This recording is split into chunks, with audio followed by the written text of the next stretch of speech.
optimize, right, in terms of reaching goals, but it cannot tell us what goals are worth optimizing. Technology can scale, but it cannot supply the wisdom about the worthiness of achieving certain goals. Technology can increase speed, but speed is not the same thing as moving in the correct direction. Okay, so that's why I do not think the future belongs simply to the most technical. It belongs to those who combine digital fluency with human depth. We all need to become, in a sense, technicians, technologists, and humanists at the same time. Okay, and that brings me to the concept that I've been working with, which is called digital capital.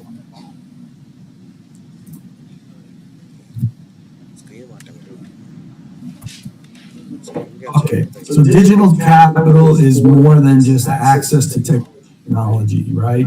Digital capital is the capacity to convert digital systems into meaningful opportunities and outcomes. One aspect is access, right? At the most basic level of digital divide, access remains fundamental, especially for those who rural area, but it also includes impoverished. Okay?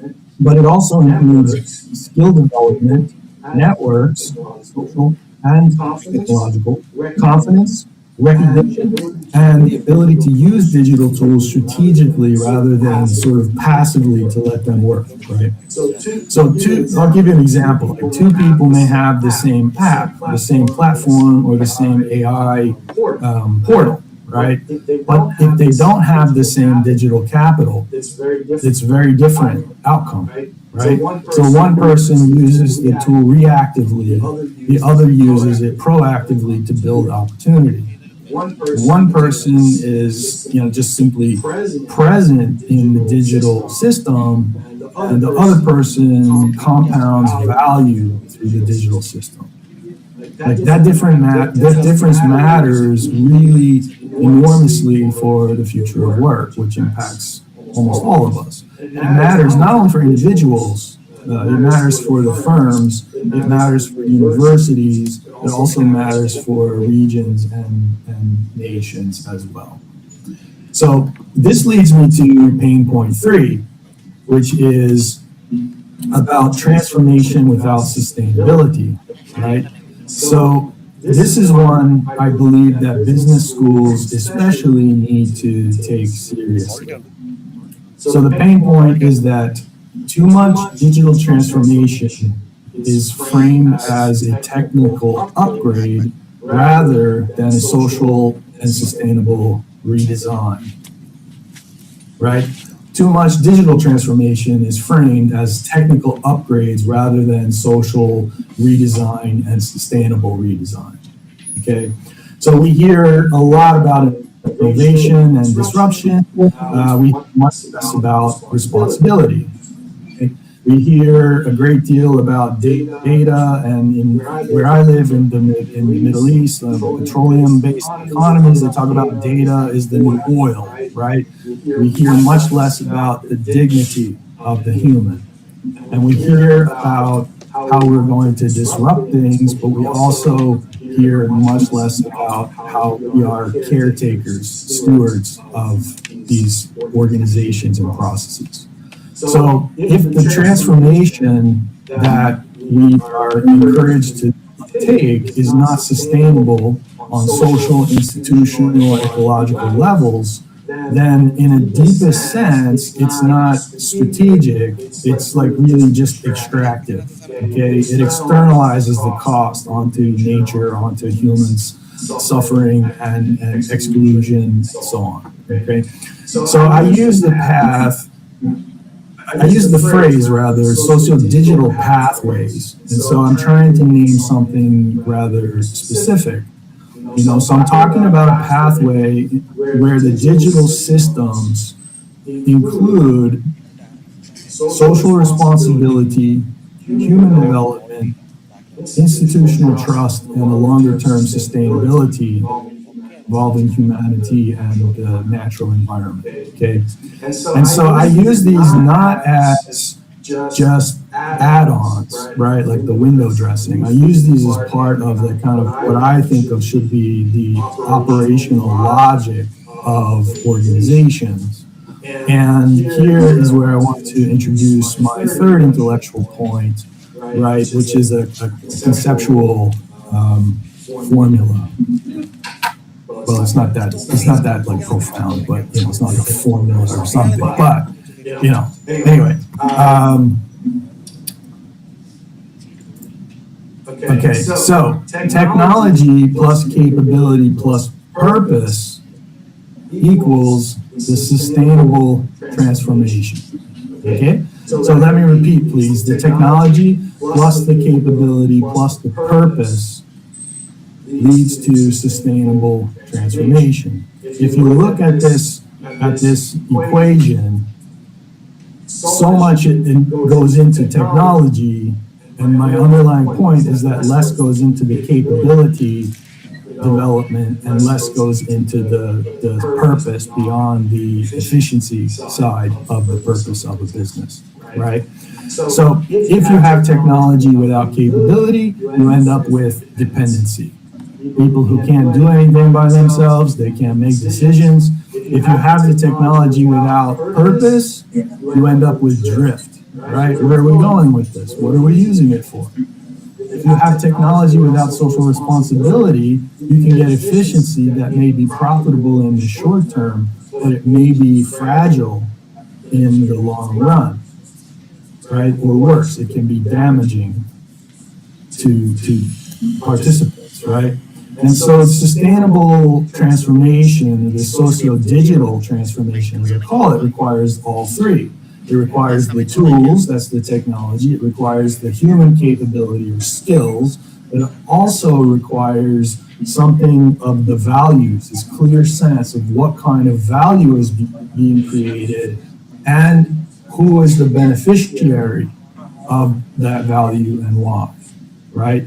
So I want to be clear that I'm not like anti-technology. I'm not like opposed to technology, right? And so in fact, it's like kind of quite the opposite, right? And so I'm talking about a more serious commitment to technology because it asks what it would mean to integrate technology in ways that improve the human and economic life, and by extension also to the natural environment around us, okay? Now, I want to make this concrete by speaking to you a bit from my own vantage point. As it was introduced, I'm speaking to you today from Abu Dhabi in the UAE. And as you probably know, there is a profound connection between the state of Kerala and the Gulf countries, okay? So there are millions of Indians, probably between 3 and 4 million Indians living in the UAE, right? About 90% are Keralites. And they have shaped the life, work, and institutions of the Gulf for decades.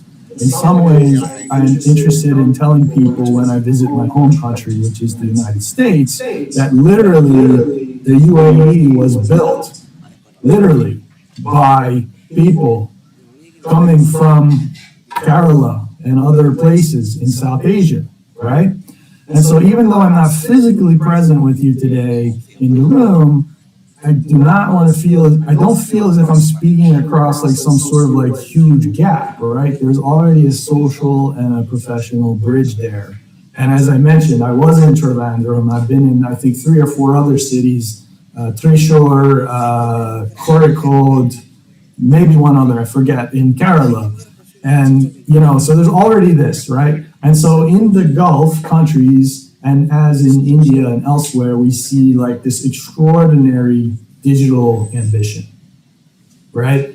So there are AI agendas, there are smart systems, there's like digital government, there's startup ecosystems. We talk about health technologies and sustainability initiatives. This is kind of the list of things that come to my mind. And in all those places, I have repeatedly seen the same patterns. the organizations that benefit most from digital technologies are not always the ones with the most advanced tools.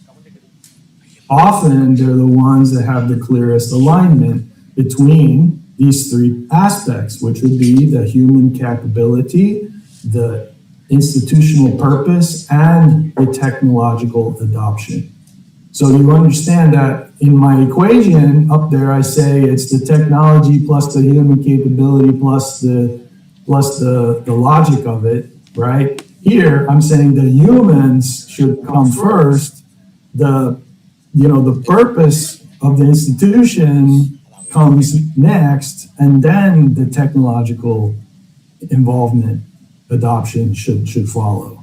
And so that's why a challenge is for us today is not simply to kind of digitize, the kind of digital transformation that everybody wants to talk about, but it's to build this better kind of socio-digital pathways, right? That is a humane technology and its adoption. So how do we do that? I want to now turn to what I think are some workable solutions. And I know I'm on limited time, so I'm approaching the end.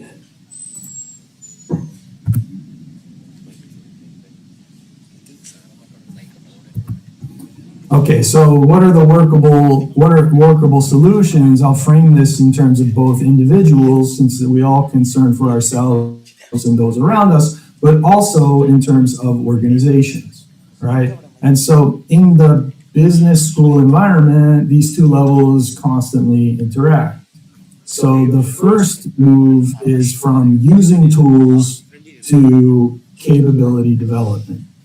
For individuals, this means asking, am I learning tools or am I developing some sort of capacity or skill? Tools change quickly, but capability travels. When there's a new platform, when there's a new way, then the capability can morph, okay? For PhD students, for example, this is crucial. Platforms change and AI interfaces are going to change. The software stack will change, but if you have the ability to do the following, you should be more secure. Think critically using the digital systems. Assess evidence. Communicate your insight effectively to your chosen audience and to work across disciplinary boundaries. Then you're going to have something durable, right? Then you're going to be in a better state where you can be agile, okay? So for faculty, I'm a faculty in sociology, right? It means teaching not only the digital tools, but also the digital judgment. Right? This is nothing new.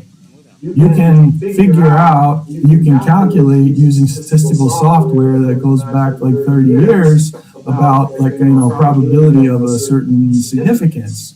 But how do you interpret that is what matters. And this is going to become even more relevant as things become faster and more data and more automation, right? And so for us in faculty, it's about teaching human capability that prepares the students for adaptation to the changes they're going to face. And without that, I would say that management education is incomplete. Right. The second thing is we redesign around human augmentation, not human replacement. This kind of the reality has a basis in something that is real where we actually live, right? The virtual reality is separate from that. So practically, organizations need to stop asking what can be automated. They need to ask the opposite question, is things such as what should remain distinctly human, right? They should consider the location of trust in their organization and why it matters most there. And they should think about the relationships between their people and why those matter. And they also should think about things such as ethics, interpretation, and contextual judgment and why these matter. right? These things cannot be outsourced to or automated, okay? So not every human task should be preserved without, just because like we feel like, oh, well, we used to do it this way and why don't we do it that way anymore, right? But not every human role should be erased in the name of efficiency and optimization, okay? So the strongest firms, in my view, will be those that learn how to combine the machine's speed with the human wisdom and judgment and the institutional trust. And so this will be more resilient than just pure automation. Okay. Now the third is that we need to make sustainability a design principle, not just a reporting category. So integrated reporting is an important step, right, towards documenting sustainability. But if they're treated only as reporting, these requirements become kind of like branding language, or they might be greenwashed, or they might stay like kind of at the margin. So we need to look at design principles and how these design principles shape decisions from the very beginning. So a sustainable socio-digital pathway would ask, like, does this technology improve long-term institutional capability? Does it support meaningful work? Does it maintain or build trust? Or does it reduce fragility in our operations rather than simply shifting burdens elsewhere? Okay. And so, in my opinion, an organization that asks these would be undertaking a more mature model of the digital transformation. And so the business schools are uniquely positioned here because you're not merely training future managers to run firms, right? You're training people who will help define the moral and institutional language of management itself, right? Which brings me to the challenge. And let me be quite direct here.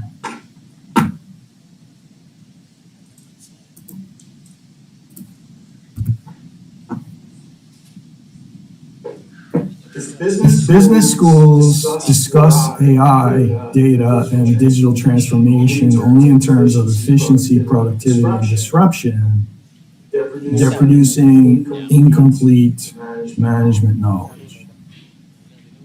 If business schools, digital human capability, trust, and sustainability, then they're not doing the optimal job in human capability, trust, they're not doing the optimal job to lead this transformation, right?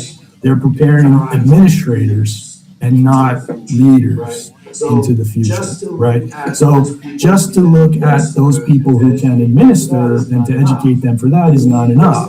We need a business scholarship that is more ambitious, okay? So we need business scholarship that not only asks what works, but who does it work for? Under what conditions? And with what consequences? Intended or unintended? And also toward what vision of business and society. Okay, so let me close with the practical framework I promised at the beginning. I have a three-step framework. And so you can maybe apply this to your own research, teaching, or institutional work if you're already working in business or in the future, right? So before asking kind of what technology to adopt, ask what human capabilities already exist. Can we take an inventory? What digital capital gaps can we identify? Where are the people anxious, underprepared, or even invisible? And what forms of wisdom or value, judgment, and trust are central to this setting? So again, I say, like, don't begin with the tool, the technology, begin with the human layer. And the second step is to align technology with the purpose. Problem we're trying to solve, and define the problem's kind of domain, right? Is it a speed problem? Is it a problem with the problem? It is a coordination problem? Is it a visibility problem, or maybe like a trust problem. And then also, how does the technology serve the deeper purpose of the institution, organization, or the broader society? So that's where sustainability and social responsibility will enter as kind of operational questions, not just as decorative questions. Okay. And so step three then is to build for compounding capability, human capacity and skills, stronger institutional learning, stronger socio-digital pathways over time. So the real test, therefore, is not like a yes/no question of like, do we adopt technology? The real test is, will the organization become more capable, more responsible, and more resilient because of the adoption? So to summarize, we're living amid this like kind of digital transformation that we all hear about. We're all uncertain because there's fears and anxieties, and these are real that come with it, but there are also massive opportunities present. Fears and also massive opportunities present. Challenge is not choosing between humans and technology. It's not an either or. The key challenge is to designing pathways that starts with human capability and technology that increases that capability in order to achieve a sustainable and durable future for our institutions, organizations. So I return to my core point, which is the future of business doesn't belong simply to those who digest. Right. The future will belong to those who build the socio-digital pathways, right? The ones in which technology, human development, and sustainability reinforce and build each other. So this is the footing that I can offer my colleagues today and my students. It's a challenge. It's a challenge that I believe it's worthy and that business schools should accept. And it's also the kind of future that I believe is worth. But with that, I'm going to close. I'd like to thank you all so much for having me here today. It's been my absolute pleasure, and thank you.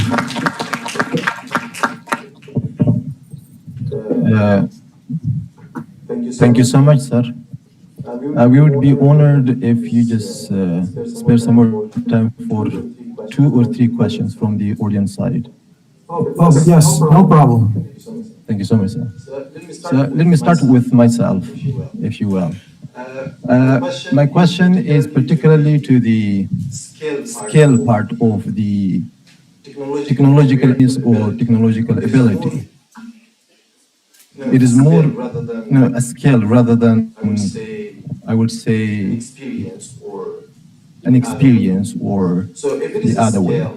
So if it is a skill, how much do you think it is going to be applicable for everybody to have this skill? Since skill is not acquired, it is already given.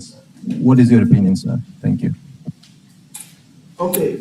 Like I've conducted studies of digital skills, and what we have identified is that there are patterns of digital skills in that it's the typical kind of inequalities that you might think of, right? So like urban has a higher level of skill than rural, men tend to have higher digital skills than women. The actual key is like maybe like 21 to 25 tends to have the highest digital skills. The older you get, the less you have, and also those who are younger are probably still developing their digital skills. And of course there's varies by education, and it varies by income as well, right, or economic class.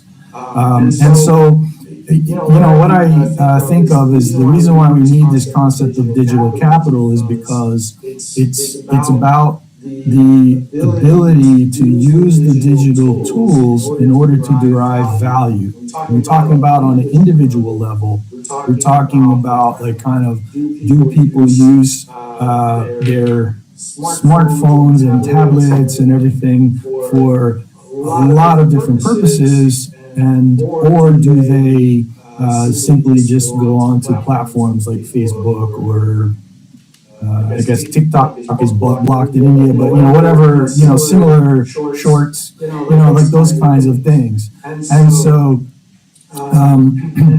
the interesting, I did a study in Turkey, and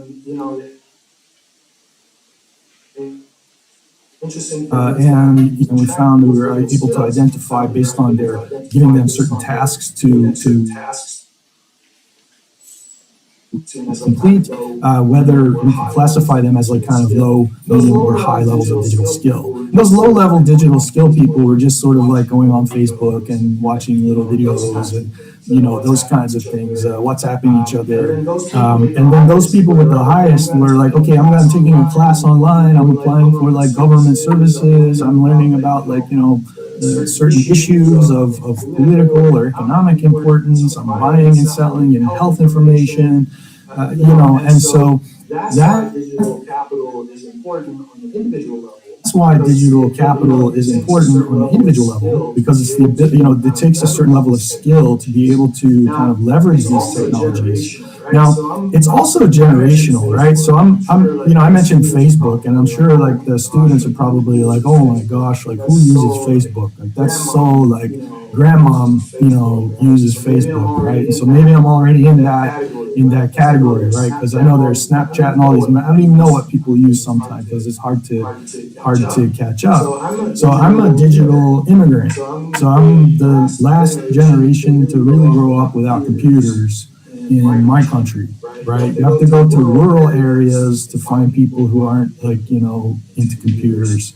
And so maybe the newer generations are like, where it's like they were born with a smartphone or a tablet, that maybe I see it a little bit differently, right? But I see, the integration of these technologies and the importance of the skills and the capital as being the ability to like kind of leverage those skills to bring real advantages in individual life, but then there's also the collective side, the organizational side as well.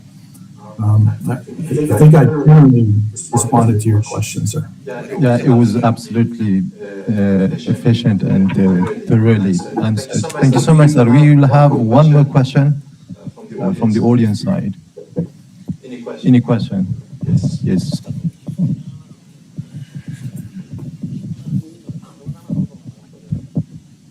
Good morning, sir.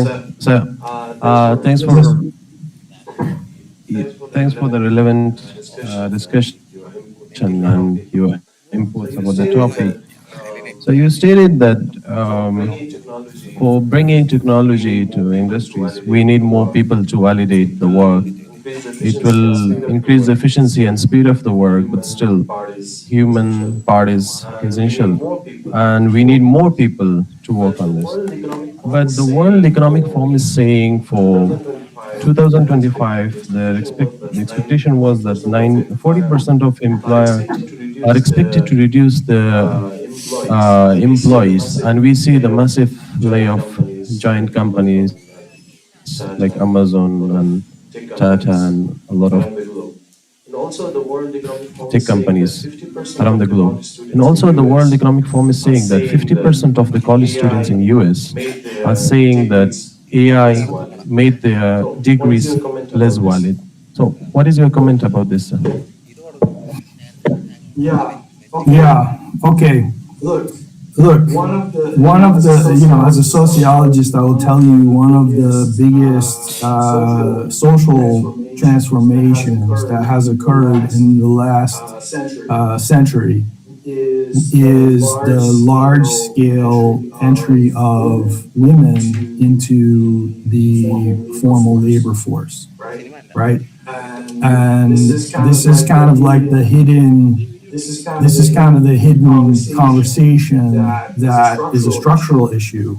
So if it used to be, when I was a child, like in the 1970s, that one wage earner was capable of providing for a household, then why is it now the case that it's considered essential to have two wage earners to support a household? Okay? And so I would say, it's probably that somehow we've managed to extract more labor at a cheaper cost by involving more people in the labor force. Right? So that's an interesting point in a way. Now, what would be wrong with a society where there would be like one wage earner that can earn for a family? And I'm not saying it has to be a man either, right?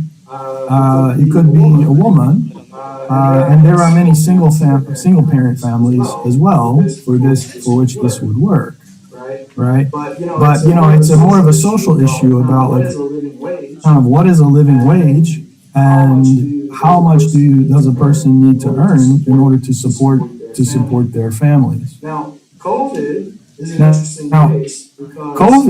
is an interesting case because in a sense, they put a lot of people in a lot of countries on what this UBI, which is it's called like universal basic income, and they couldn't pay their rents, they couldn't, buy their material necessities and things like that, and so in many places the government aimed at. So I guess it's like, I'm not like a revolutionary or anything, but I'm saying that it could be that, the fewer jobs, you losing your job is an individual problem, right? Or any individual student not having an available job is an individual problem. But when 50% of the students who graduate can't find a job, then we have to admit that there's some sort of structural problem there.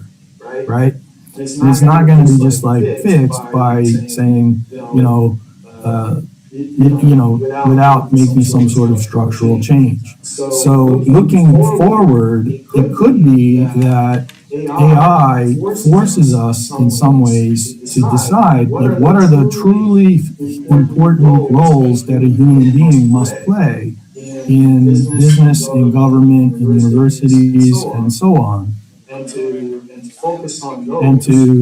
focus on those and to automate those things that are not so important, right?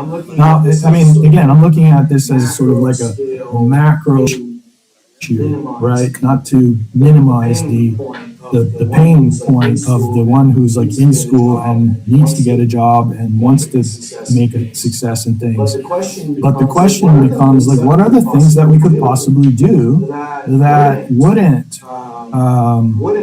be profitable and wouldn't be, what are the things that we could do, right? And so, these kinds of things that I'm thinking about are sort of like there's much service that individuals can give to humanity, right? And that we feel too busy, we feel too caught up. If there was some sort of crisis brought on by the automation, some of the crisis might be because of the mindless automation of organizations where bad things happen. Some of the crisis could be just like, hey, we have all these people. I mean, in most places, it's not satisfying to have them just have nothing, right? It doesn't benefit, and so therefore, how can we provide? And I think that COVID, the lockdown period, was extremely painful, especially in India. I saw the reports of the people who were the migrant workers who were walking for days and hundreds or even thousands of kilometers, and there's massive suffering. However, it also did demonstrate that it's at least possible that there's a different organization. Whereas, look, if people can't work, we could organize our societies in ways that people could, provide for each other, right? We see social democracies where people do that. Like in Sweden, for example, a woman gives birth and she has 2 years to spend at home with the child For her own for benefit, for the benefit of the for her child. own And by law, the benefit, for the benefit of the child. And by law, the company must hold her job, right? Versus, in the United States, which is my home country, I don't live in anymore, you get 2 weeks, right? So the poor woman gives birth, and then it's like, okay, halas, get back to work, and it's not humane. And again, I don't want to minimize the anxiety of like the future and how am I gonna to get a job. But also I say there are ways I think that society can absorb this, and I hope that we will be able to absorb any like large scale unemployment in humane ways without just throwing people out on the street. Thanks so much for your question. It's really a great question. It was a comprehensive answer and a detailed one. Thank you so much, sir, and we can start with the presentation. I should Yeah. stop sharing. I should stop sharing my screen. Sure, sir. And To the participants and the audience, respected and gentle reminder, everyone is required and requested to have their phone silent or switched off during the presentation.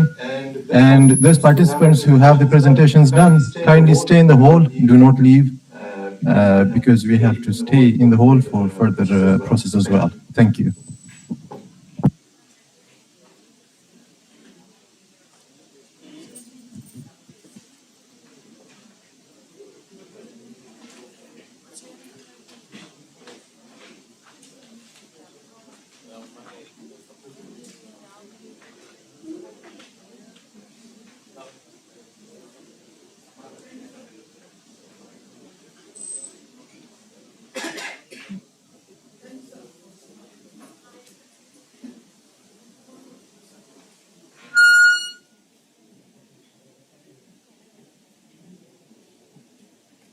Thank you, sir, for the enlightening session. Now, it's my privilege to warmly welcome Dr. Baluji, Associate Professor in the Department of Commerce, School of Business Management and Legal Studies, University of Kerala. He is known for his academic excellence, dedication to teaching, and value of commerce. We are truly honored to have with us today. Now, I invite Dr. Baluji to co-chair the session.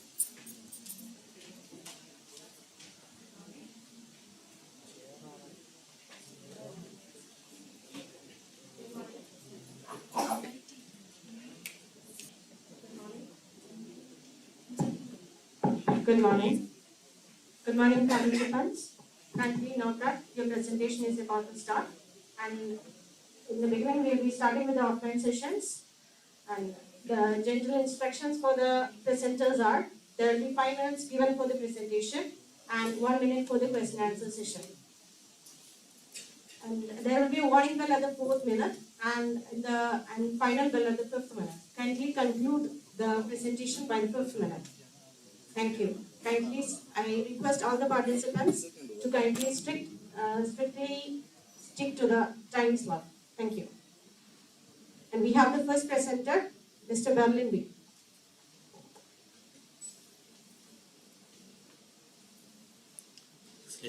Srilashmi, slide changer हो चुकी है.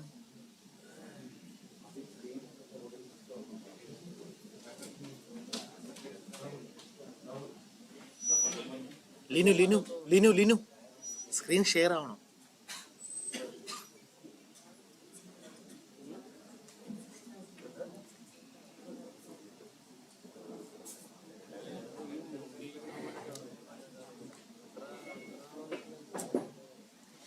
ഞാൻ പിടിച്ച് front ഇരുത്തിയതാ അല്ലെങ്കിൽ ഞാൻ പറഞ്ഞു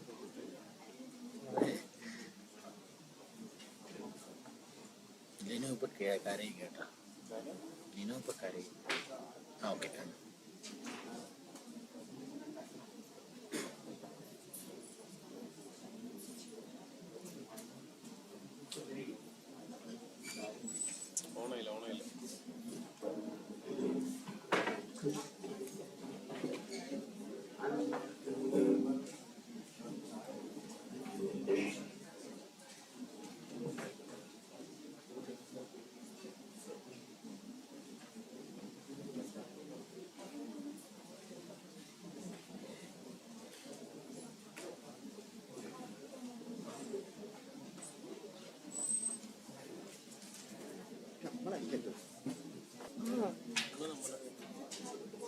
ശരി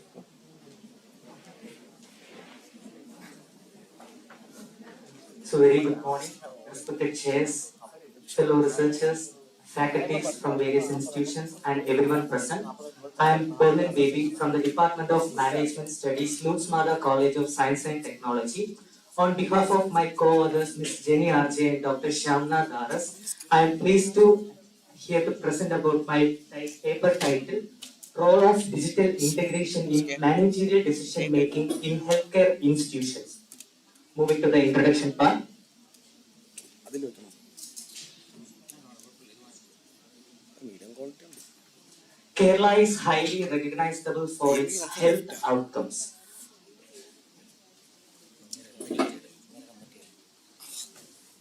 Kerala is highly recognized for its health outcomes.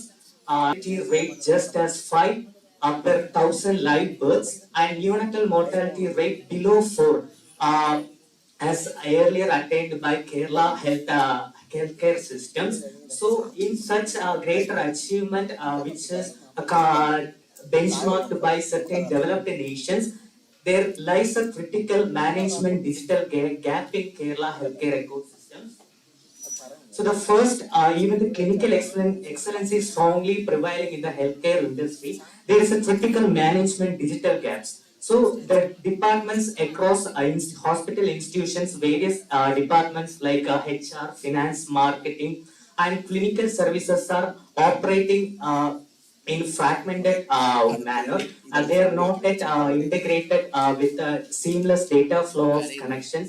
So here the main bottleneck is the hospital administrators cannot able to retrieve real-time information data. This is a greater bottleneck for me to conduct this study. Screenshot പോകില്ലടാ ഇതിപ്പോ screenshot ഓടിക്കിട്ട് So the review of literature, existing review You should keep the time. Within 5 minutes, you should complete your presentation. You just to give the objectives, methodology, and the concluding part. That's all. Okay.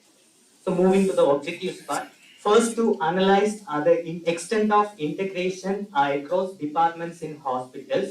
So it's focusing on how departments are connected, integrated, so they can access information. Then to examine effectiveness, the effectiveness of digital integration in supporting managerial decision making. Then to identify its challenges and barriers. Moving to the methodology part, we have adopted descriptive and conceptual part. Moving to the methodology part, we have adopted descriptive and analytical method, where target population was set by 264 managerial representations across 66 hospitals, 3 geographic zones of Kerala, Trivandrum from south, Ernakulam in the central, and Kozhikode in the north. So, a stratified random sampling is adopted for choosing 168 respondents from 42 hospitals. Still, private hospitals selected based on stratified random sampling. It represents equal representation among the 3 zones. So, a research instrument and structured questionnaire is given for managerial heads like HR, finance, medical officers, and marketing managers. On a 5-point Likert scale ranging from strongly agree to strongly disagree. So the key variables, hospital digital integration is an independent variable in the study, and Managerial decision making is the dependent variable of the study. Both the variables are measured across 5 dimensions. Then the data analysis was conducted through social package of statistical package for social sciences cases, conducting tests through one-way ANOVA for testing the group differences, and correlation correlation and simple linear regression for predicting the impact. So moving to the analysis and findings part, it clearly shows that digital You may integration. wind up in 1 minute more. Digital integration, it shows the mean value 2.58. So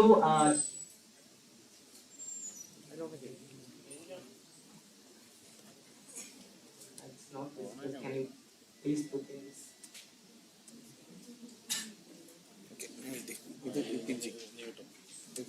The HDA overall HDA composite mean is 2.62, where data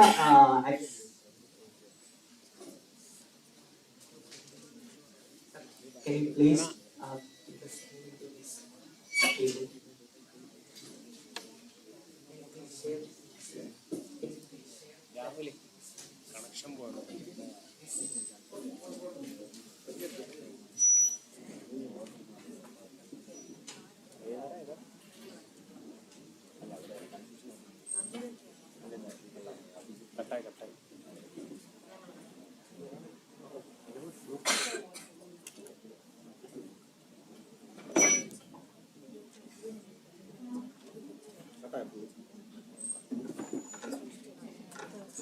So moving to the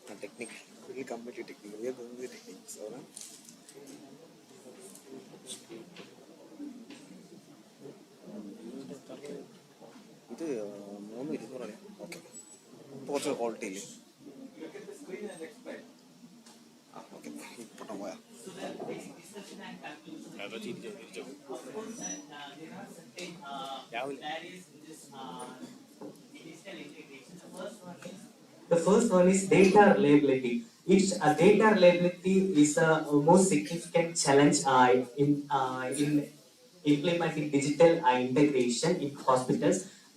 As closely followed by cost and infrastructure, then system fragmentation, manual process, and surprisingly, staff readiness scores the least, where staffs are not the real bottlenecks, but the systems are.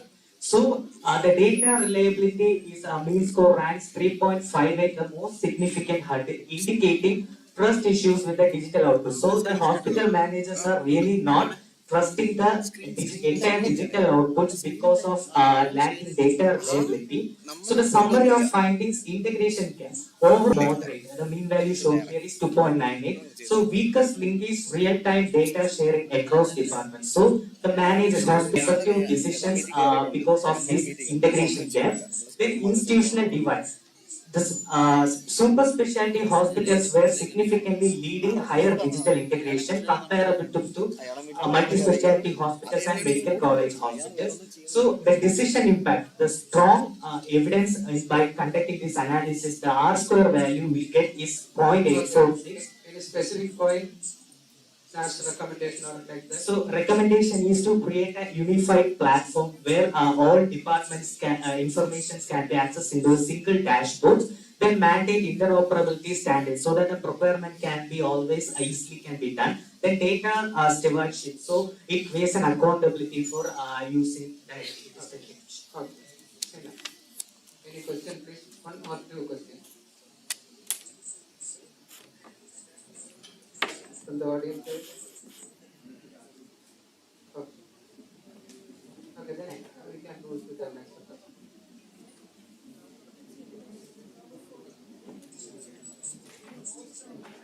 All should keep the timing within 5 minutes.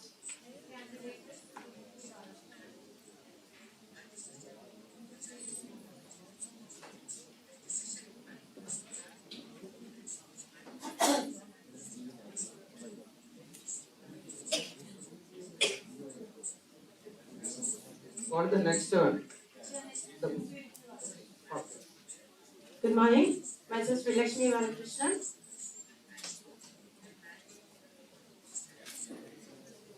My title of presentation is Humanizing High Performance Work Systems, OCD, as a strategic catalyst for the new generation of management practices. And this paper has been done, co-authored by Linu Babu and Dr. Suresh Kumar RS. And I'm a research scholar of Institute of Management in Kerala.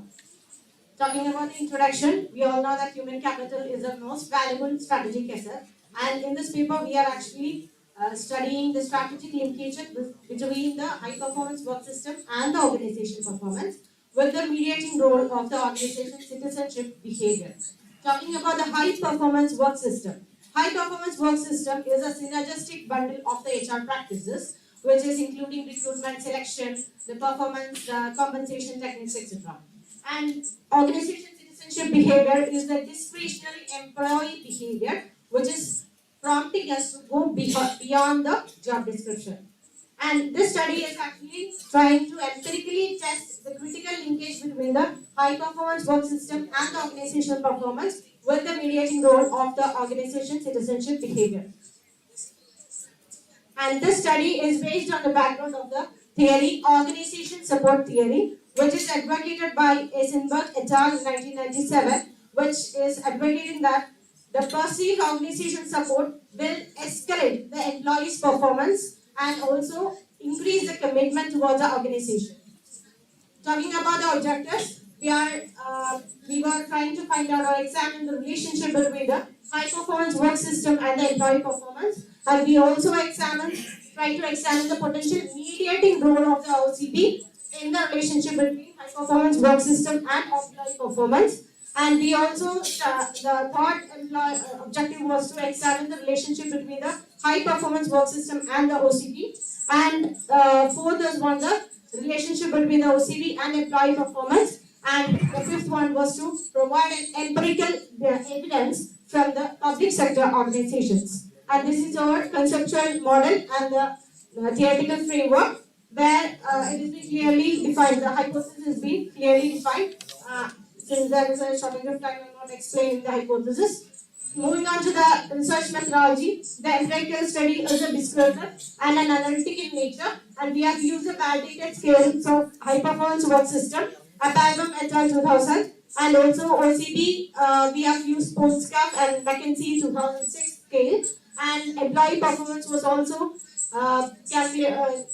validated using Pradhan et al. 2017. And these were the validated scales which we have used for the questionnaire formation. And the population was the administrative staff at the Kerala University.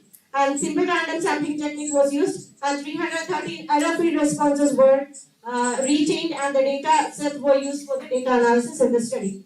And we have done a pilot study of 40 respondents, and it is done to validate the reliability of the multi-item scales. And the conceptual model, and this is a conceptual model, and we have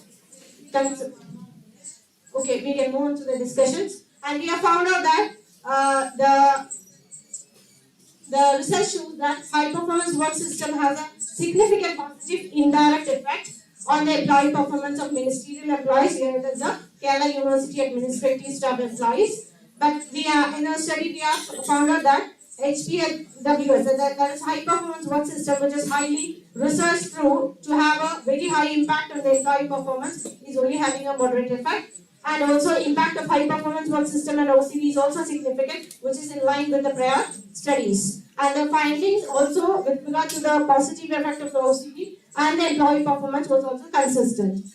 And the result also shows that high performance work system has a significant insignificant effect, and also practically we are actually asking for a recommendation to invest in high performance work system practices in order to increase not further productivity, in order to motivate the employees. Thank you.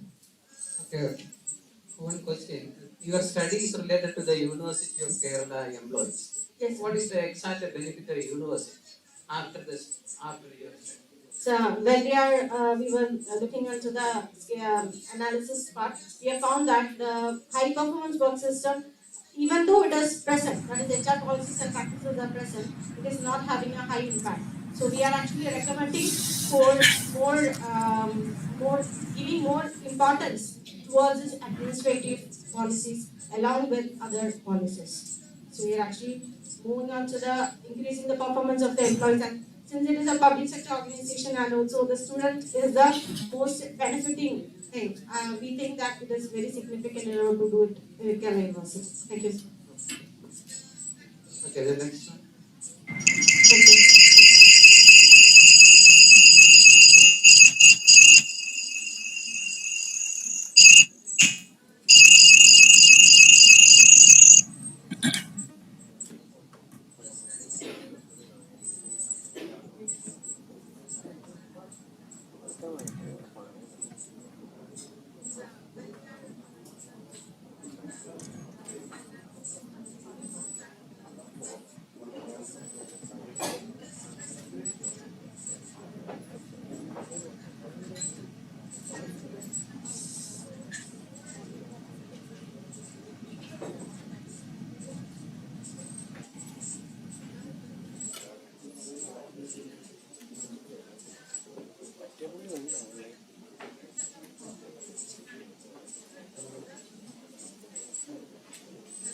Offline participation, any offline participation? Next, we are moving on to the online participation, and the online is about to start. The next participant is Ansari Shaji. Ansari, hope you have joined the link. Ansari. The next, I will move to Neemat Sharin. Are you there? Neemat Sharin. Shyama. Akhil sir അതിൽ കേൾക്കണില്ല. Ansali, am I audible? Yes. Yeah, the presentation is about to start. You can share your screen now. Okay.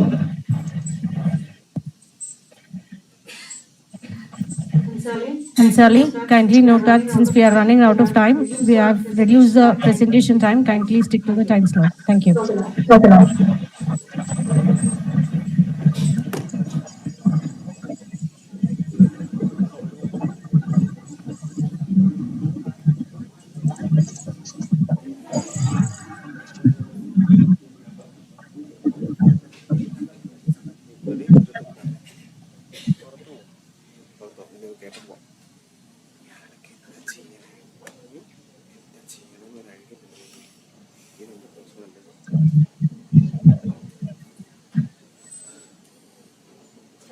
Ansali, please start the presentation. Okay, guys. Good morning, all. My name is Ansari Shaju. I'm from Sahdaya Institute of Management Studies under Calicut University, co-authored by Mr. Anson Simon. And today I'm going to present the topic about determinants of financial inclusion, the role of accessibility, financial awareness, digital financial literacy, and financial initiative. Let me introduce the introduction part. First of all, what is financial inclusion? Financial inclusion is the cornerstone of the equitable economic growth.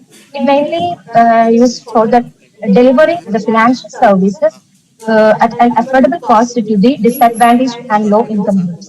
In India, the financial inclusion index score is around 67 out of 100 in 2025, which means India has joined into the next level phase, proving that the formal economy is now more inclusive and accessible than even before.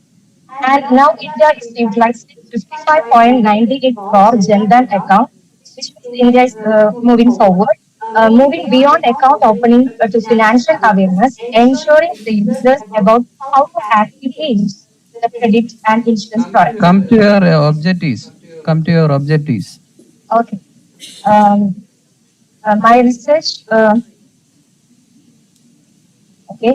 My study is mainly focusing on the role of ease of accessibility in financial inclusion and role of financial awareness in financial inclusion, to examine the impact of the digital financial literacy on inclusion and to suggest the measures to increase the level of financial inclusion. Okay, this is my conceptual framework. The is the independent variable, how they affect the dependent variable. Based on the conceptual framework, I have developed the four hypotheses how these variables are significant relationship between them. And based on the research methodology, I have adopted a descriptive research design and I collected standard questionnaires provide respondents to the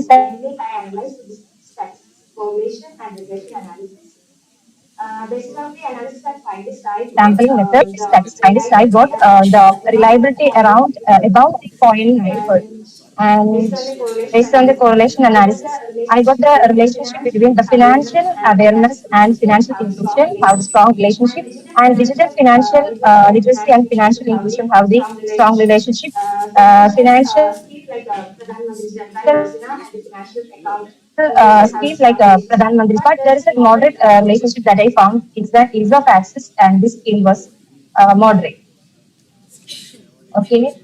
The major revision value based on the hypothesis. The first hypothesis is ease of access. It gives 0.05 data significant value. So I rejected that variable and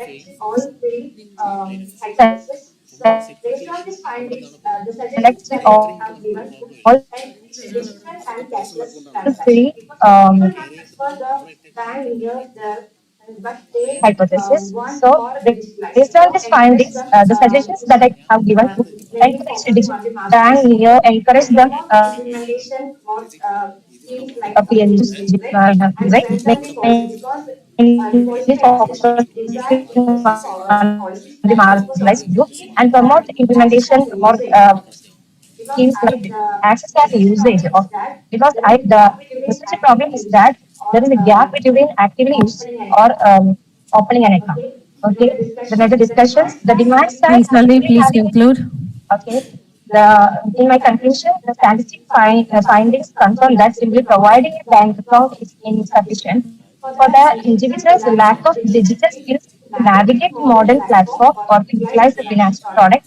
As in, we need to, in conclusion, I digitalize gap between the access and usage can only bridge the target education through target education and robust digital. Okay. What is the need of correlation in your study? Because it is to identify the variables, dependent variable and independent variable are correlated to continue the research. Otherwise, we cannot be studied. Okay, thank you. The next presenter is Nemat Shireen.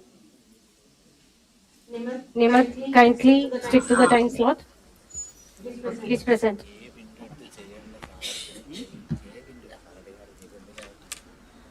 Nemat, am I audible? Yes, I am going to present.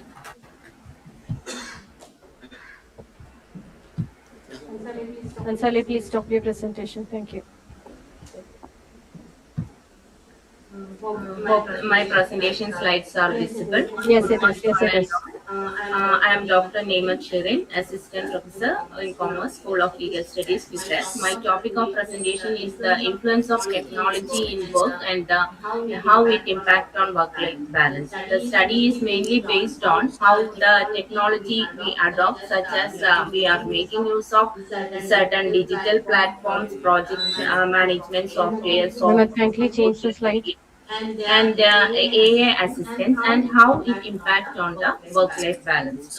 The certain reviews relating to these studies are here given here, and the literature, based on the literature, we have formulated the research problem, and research problem point out that the study identifies the positive and negative impact on technology which exert over the personal and work life, and based on the findings of the reviews, efforts have have been taken for to focus how technology facilitate work-life balance of employees and also aim to provide better insights relating to this. The objective of the study is to focus on the positive and negative implication of technology influences in work engagement, and it aims to provide better insights over the or intensify stress, thereby impacting overall work-life balance. That is the hypothesis formulation based on that review. That is, technology has no significant influence on employee work-life balance. That is the hypothesis. So the methodology both primary and secondary data has been adopted for the studies. Both primary and secondary data has been so the tool has been used is for collecting data and for analysis is that Birdman test and Wilson tests and tests were made use.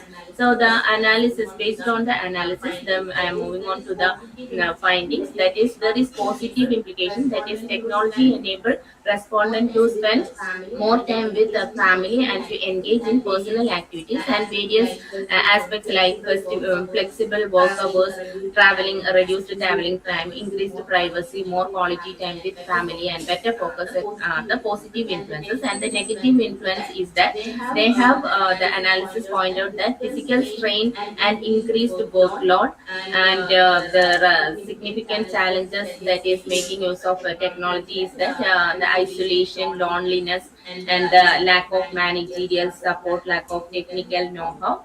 So this finding has been supported by the reviews that has been or the findings that has been made by Singh in 2024. That is technology in work, including flexibility and balancing of personal and professional responsibility, reduces stress, cost saving, etc. At the same time, several weaknesses are also identified by that study, and the same finding has been pointed out here. And a hybrid model is preferred by all the respondents. That has been supported by another review in 2021. And effective use of technology can reduce stress and improve balance. This highlights that technology influence. Kindly conclude. Okay. So the to the pointing on to the conclusion, it says that technology allows employee to achieve positive and satisfactory level of work-life balance. However, a considerable between professional and personal life. So the hybrid model is adopted by focused or most of the respondents have a positive application for hybrid work, and the technology facilitate flexible work time, comfort, efficiency, and contribute more to the sustainable work environment, even though there are certain negative implications. Overall, the findings suggest that technology enabled work has a dual aspect, that is presenting both benefit and challenges for maintaining work-life balance. And the statistical hypothesis testing point out that technology does not have a satisfactory or statistically significant influence on work-life. Okay, thank you. Next one.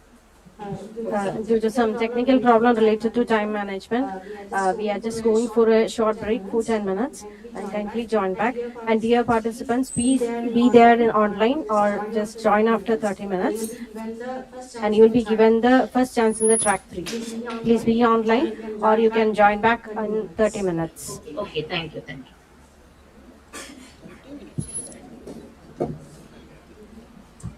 Thank you, sir. Now I invite Dr. K. Suresh Kumar, Professor and Head of Department, Institute of Management, Kerala, to hand over the certificate to Dr. Balu B. Balu sir, we invite you to receive the certificate.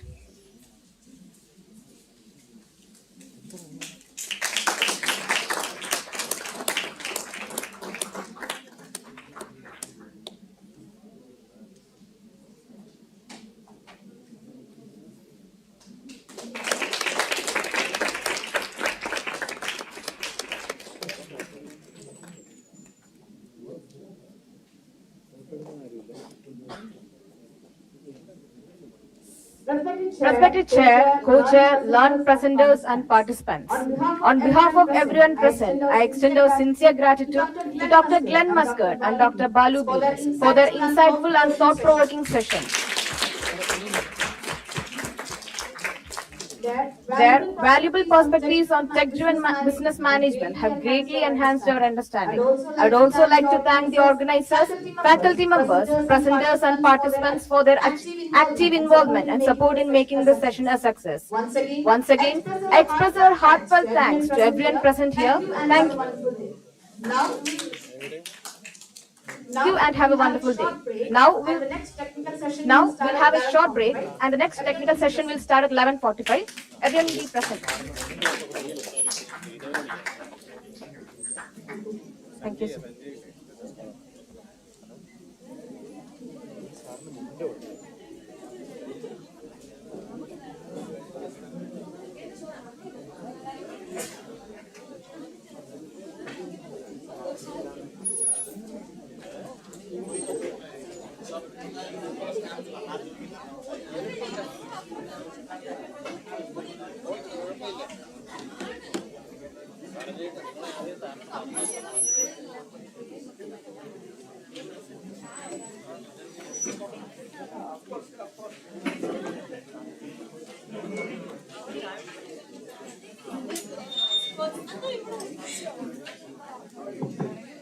Hi students, please be back in 5 minutes please. This is a tea break, you have to come back by 5 minutes, okay? Please go and come back to.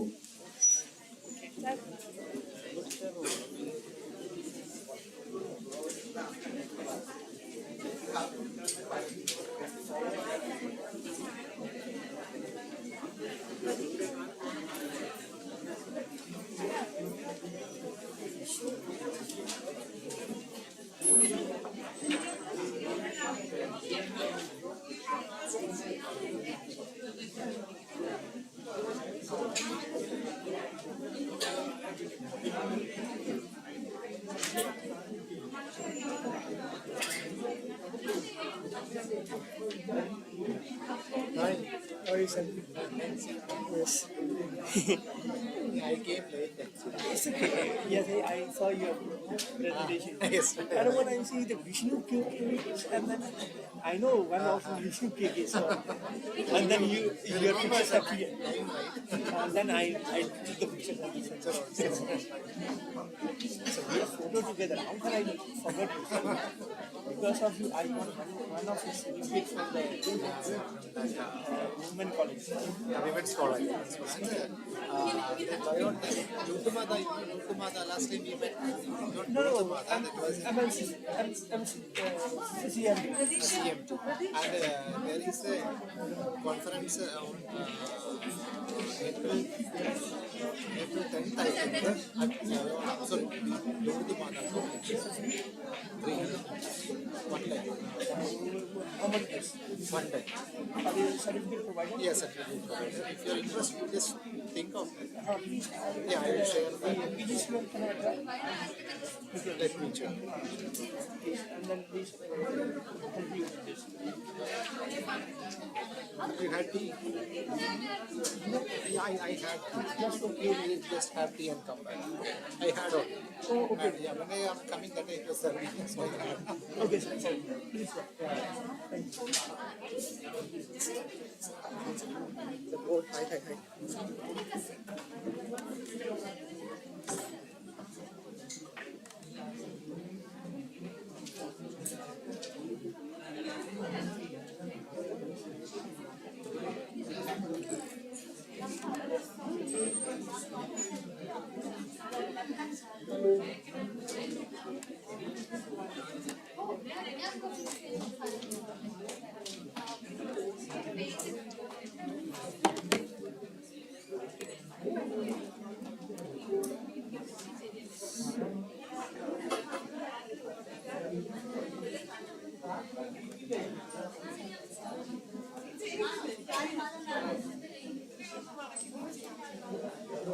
ഞാൻ അടുത്ത ആഴ്ച പുതിയ business തുടങ്ങി, YouTube streaming പഠിച്ച്.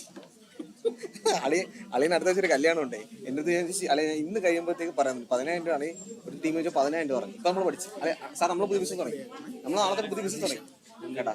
YouTube streaming നമ്മൾ സെമിനാറും ചെയ്ത് കൊടുക്കും 10,000 രൂപ കാര്യമായിട്ട് പക്കതാ.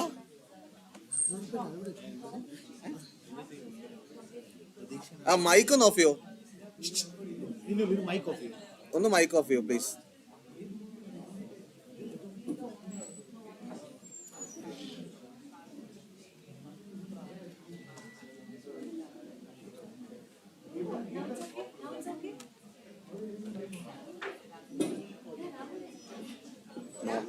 നോക്കട്ടെ ലെറ്റ് മീ സീ.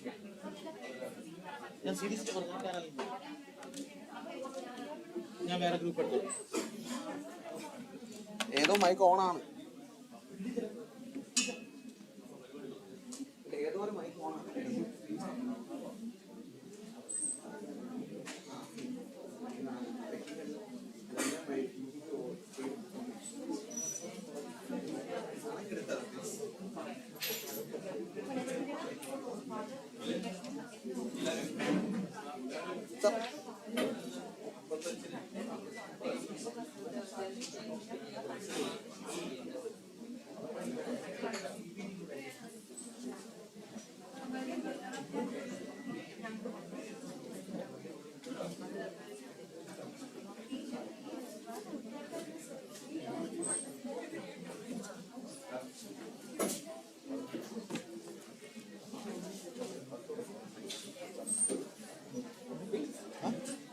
എനിക്കറിഞ്ഞൂടാ, ഞാനല്ല, എന്റെ ഡിപ്പാർട്ട്മെന്റ് അല്ല, എന്റെ department live streaming that we are doing.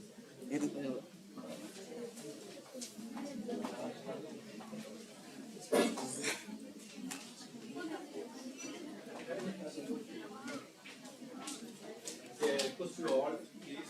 Akhil sir?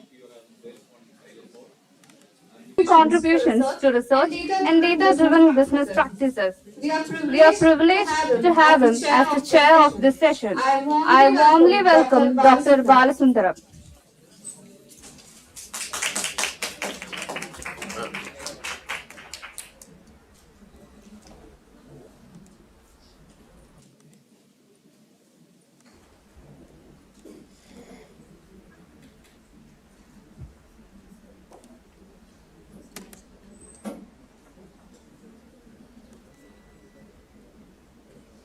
Good morning. Am I audible? Yes, sir, you can proceed. Okay, thank you very much. I can share my slides.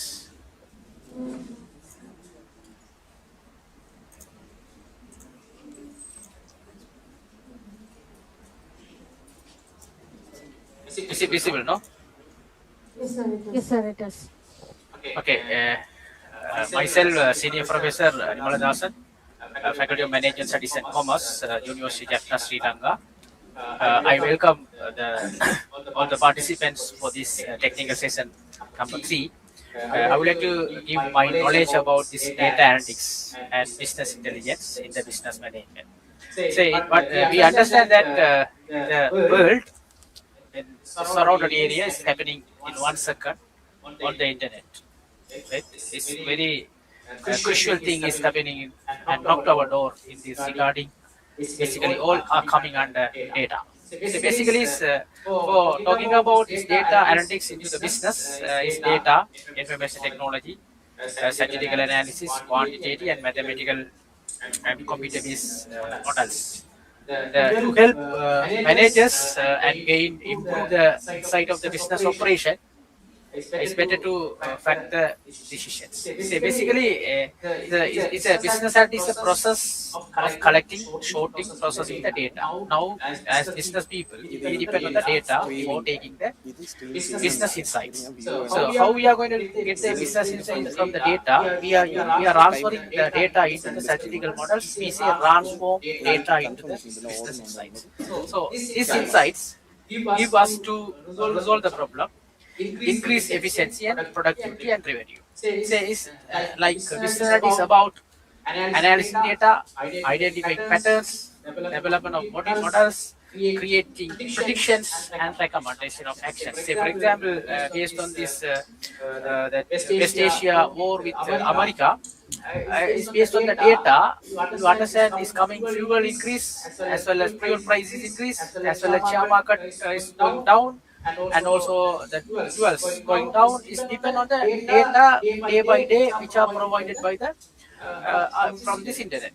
So it's a visual perspective of the business analytics is about intelligent systems which help us banks and other vendors. The analysis finding out what products customer want, what price will customer pay, how many will each customer pay, what to do they, how do the problem affected, the predicted and forecasting. We concentrate business analysis and analytics. Say what happened, but understanding why it happened. So it's like W questions, but when will it happen again? What will happen if we, how many and change like that? We are having the differentiation between business analysis and business analytics. Say business analysis and business analytics like it's a pathway for enabling positive changes in an organization. There are different types of business analytics. We say descriptive analytics, explain what happened. Diagnostic analysis, explain why it happened. Predictive analysis, focus what might happen. And finally, prescriptive analysis is recommended based on the action and forecast. These are the brief explanation of the what happened. Likewise, we have some of the diagnostic analysis, why it happened. And similarly, we have predictive analysis, what will happen. And similarly, we have another type of prescriptive, what is the best action. And we have some of the four type of analytics. What is the data telling? Say descriptive. What happening in my business? Is it accurate or effective? Visualization. Diagnosis. Why it is happening? That is ability to drill down the root causes. We should identify the root causes why it is happening. The predict is what likely to happen. In future, we can focus based on the existing data. If we can focus on that. And prescriptive is what do I do to know? It's based on the actions which are provided for making the strategic decisions. Example for retail market down decisions. Most department stores clear seasonal inventory by reducing prices. Key question. When to reduce the price and how much you can maximize the revenue is potential application of analytics. Descriptive. Examining historical data for similar products. Prices, units, and predictive analysis predict the sales based on the price. Prescriptive analysis find the best set of pricing, and finally, we understand data for business analytics. The data is numerical textual facts, figures that are collected for the measurement. Then we are concerning into data into information, results of analysis in the data. That's extracting meaning of data to support evaluation of decision making. Like internal databases like annual reports of the companies, stock exchange, wherever you are getting the data, is we say internal reports. Accounting, audit reports, financial profitability analysis, operation management performance, human resource measurements, these are the internal records. We also have external data like central bank of reports, economical rents, wherever company doing research, market research, these are the external data.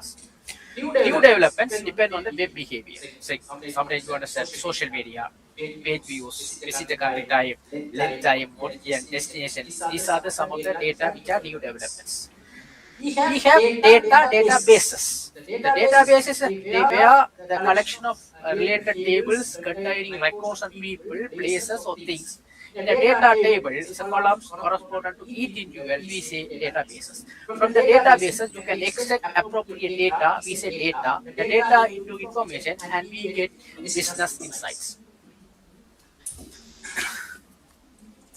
When you collect the data, when you are dealing with the data, you need to ensure two things. One is reliability. Reliability means that data accurate and consistent. Validity means data measures what it is supposed to measure. Say, when you concentrate on the data should be reliable and validity, you can go for further analysis. That we say longitudinal view of analytics, how the analytics come. In the 1970s, we say decision support system. 80s, we say enterprise executive system. 90s, we say business intelligence system. In the 2000, we say analytics. Now we are talking about big data. So we are coming to the point business intelligence. What does mean business intelligence? Is a combination of business analytics, data mining, data visualization, data tools, and infrastructures, best practices to help organizations. Now we have two concepts. One is data analytics, business analytics, and business intelligence. The goal of business and intelligence is to drive better business decisions that enable organizations to increase revenue. Nowadays, you understand diversification of business. Say, when you start the business, startup, introduction, growth, and maturity. In the maturity stage, the company has to decide where the business is going to expand or introduce new expansion of branches or new product development, or how they may improve the operational efficiency and gain competitive advantage over business.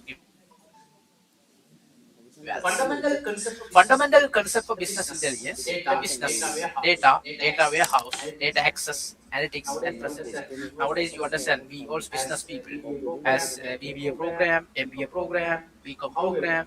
However, now there's a new concept is knocking our discipline in the management. That is, we say business analytics. So everything needs to be analysis and give the business insights. The business intelligence concept. Do we understand raw data, actual data from the warehouse to the analysis and give the periodized data dashboard and take the business. The business is basically, we understand, is combination of sales, marketing, finance, human resource, and manufacturing. We have different type of necessity which are helpful for decision making for organization through this business intelligence. The example, sales department might need to increase sales by improving the performance of sales reps. For that purpose, the company needs to gather valuable performance data. Say, for example, if you are going to increase the sales of your department, you need to collect the data of your needs and wants of the customers, how they are performing or purchasing the goods and services. Raw data is basically the data which are having actual data. Then we are getting from data warehouses, and the data may be access, analytics, and presentation. The data dashboarding is already, I mentioned that this is a flexible, customizable, data-driven online dashboard. You may get the data from different sources for giving this improvement. Then BI concept in the real world, business intelligence concept in the real world, we say shorten the sales cycle length. Now we understand another term is coming, sales analytics. You can dig deeper into why they perform better their colleagues, why these companies perform well based on the product level, why the companies perform in the supporting or generating revenue. This is the we say the sales cycle. Another one is, say for example, the data says. Right, the data says how these sales are increasing from the each sales managers based on their performance. Identify customer behavior. You understand nowadays the customers' behavior are changing. We say customer acquisition channels. How you are going to get the customer and how you are going to retain. If your customer increase, it does mean revenue will increase. Customer need to purchase your product lines. And you need to concentrate that product should be maximized. And also analysis which of the customer's acquisition channel is giving you a better customers. Like sales by divisions, say sales by city-wise. You can open showrooms. You can open outlets. You can expand your branches. While you expand your branches, it's depend on the data how the customers are purchasing or acquiring the service from you. And plan successful marketing activities. You need to concentrate the combination of marketing channels, marketing analytics to predict your way how you can behave on that.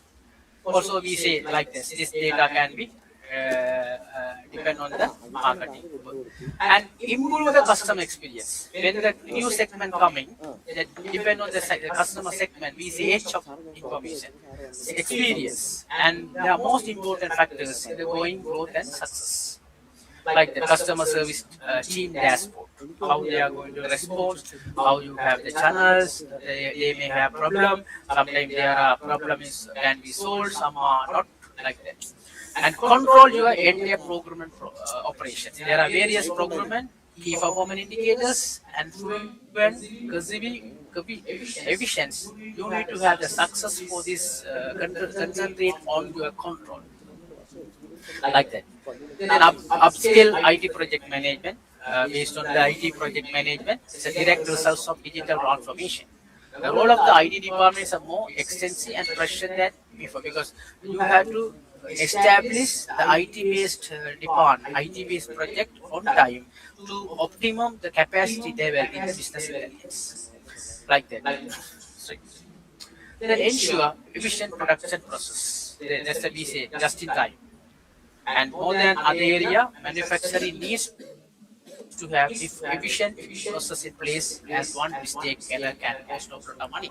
So you need to care about idle time. You have to make this idle time very systematically, and also you should not allow any person or make a mistake or error. If you allow, then you may get lose of your money.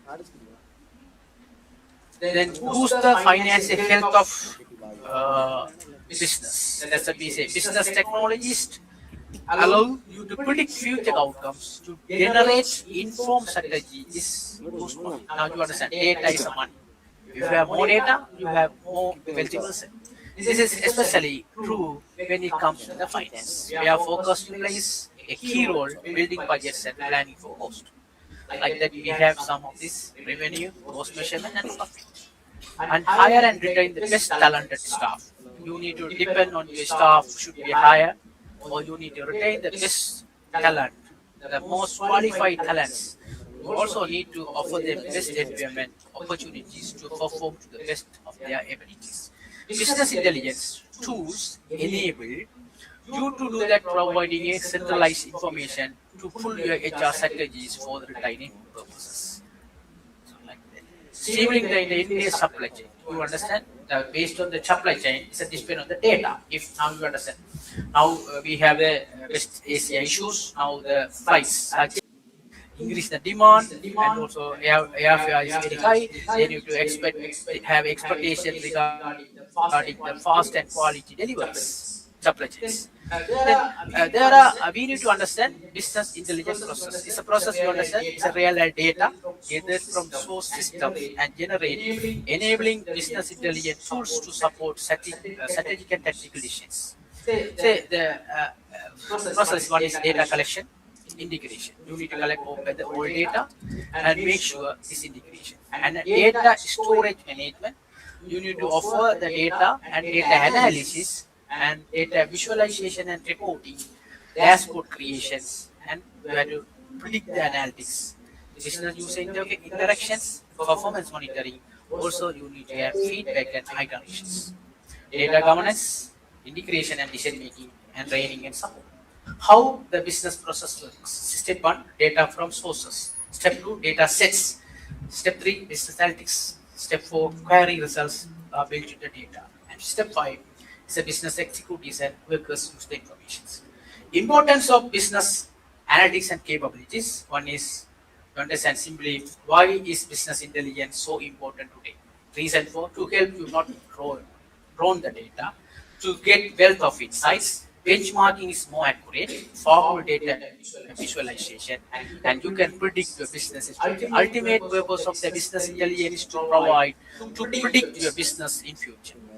Prevent from drawing in your data and provide wealth of insights. Benchmark is more accurate, predict your business futures, enable powerful data visualization. The conclusion of this today talk about this data analytics, business analytics. Ultimate purpose of the business analytics is to give business insights. You have to give the instruction. You have to give the decision based on the data analytics to the organization. Also, business intelligence concept provided here offer a forum of advanced pattern recognition to survey individuals and businesses who are looking for cutting edge of competitive advantage.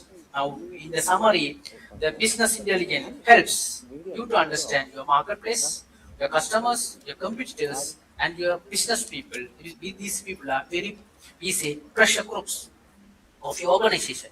every day, every second, you need to monitor their change of behaviors, their passion into the system to understand your business that you can make more effective decisions.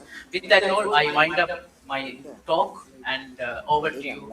You can take the technical session can be started. Thank you very much for listening to my talk. Thank you.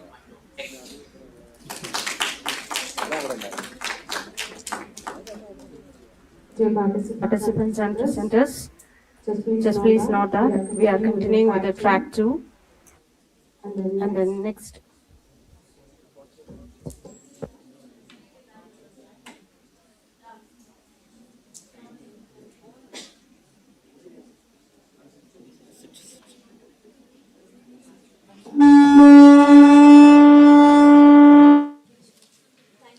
For this really valuable insight. Good afternoon all. Now, it's my privilege to warmly invite Dr. Balu B and Dr. Simi once again to co-chair the section. I invite Dr. Balu B and Dr. Simi ma'am to co-chair the section.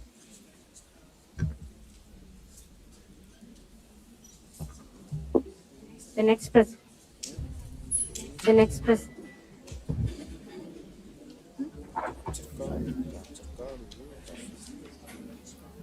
Am I audible, ma'am? Yeah, please note that the next presenter is Shyama PS, track number 2, paper number 5. Session chairs, please note that. Am I audible?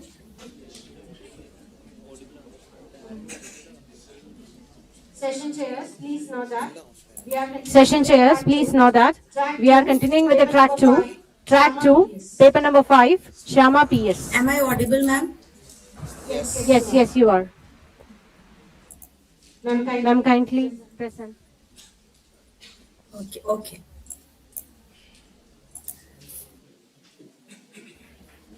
Good morning. My name is Shyama. I am a research scholar from Cochin University of Science and Technology, and my topic is a conceptual model on psychological ownership in digital access services. So, coming to introduction, we are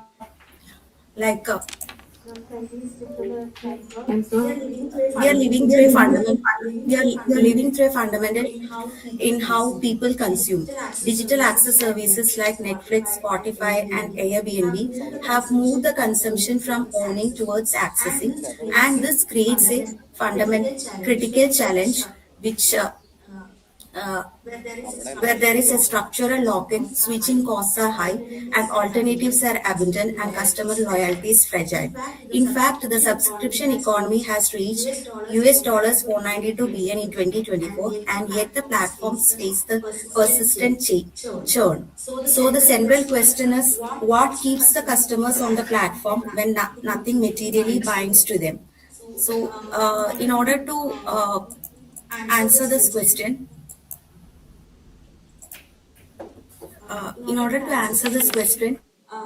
we have come up with four variables.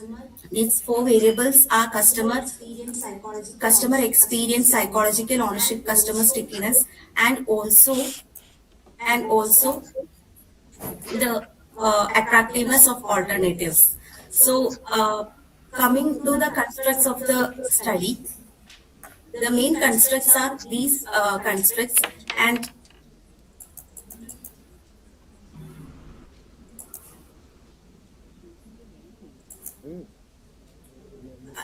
the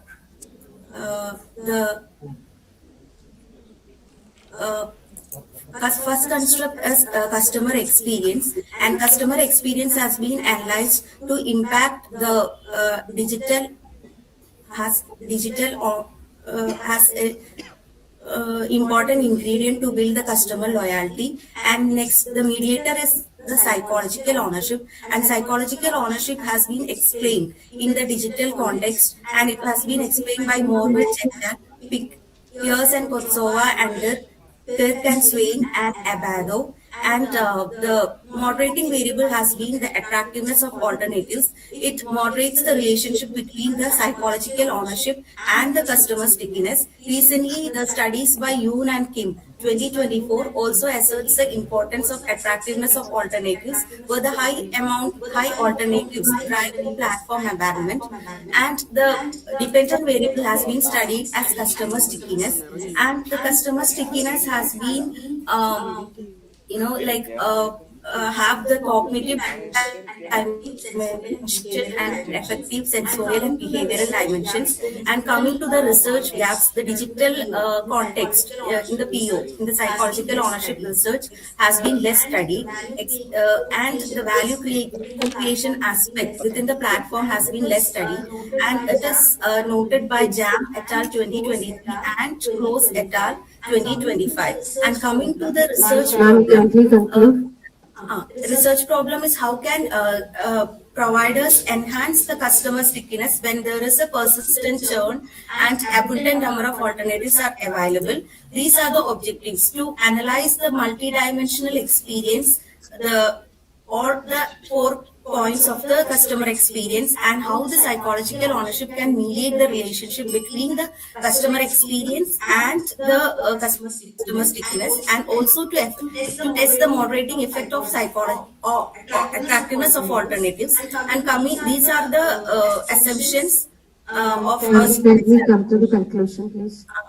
The conclusion is like the digital revolution has reshaped the consumption patterns and the ownership styles, and PO can be regarded as the key retention mechanism which can be studied in the digital platforms. And the future research directions in the form of cultural orientations and the effect of AI on the psychological ownership can be further studied.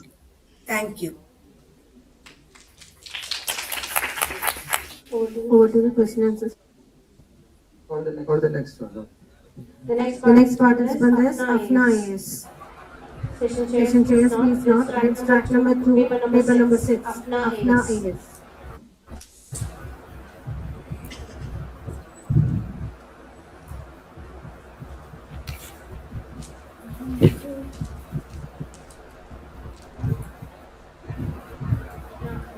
Am I audible? Yes. Can we listen to your speaking?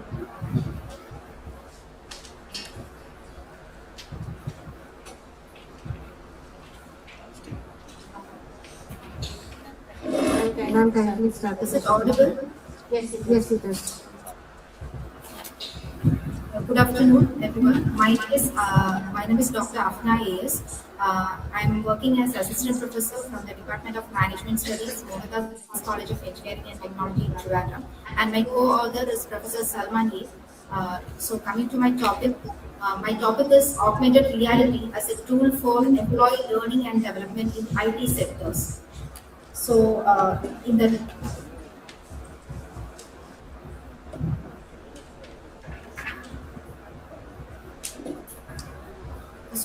rapidly evolving digital era, the human resource management is having a high demand on AR technologies, and the augmented reality has gained significant attention as a powerful tool, which is capable of reshaping the way the organizations should train or develop their workforce. And also, when it comes to learning and development, it is one of the most critical functions.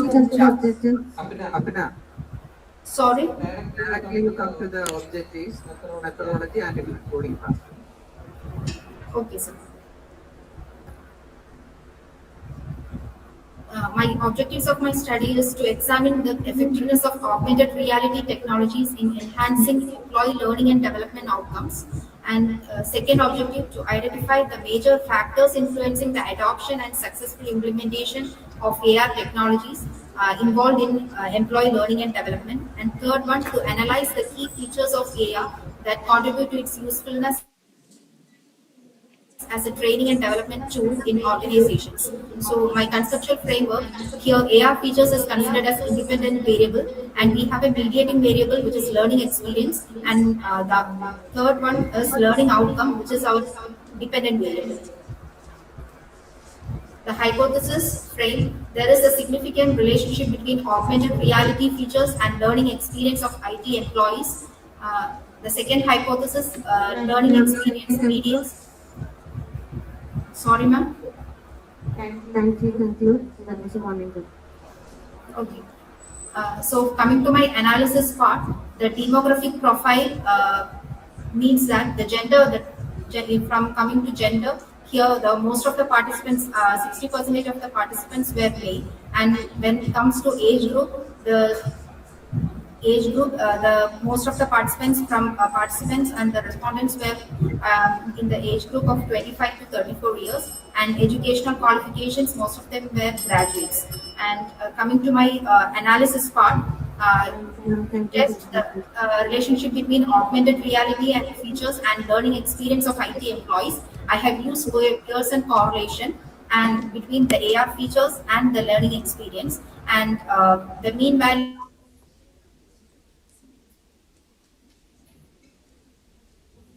4.12 with a significant value of 0.012, which means which is less than the significant level of 0.05.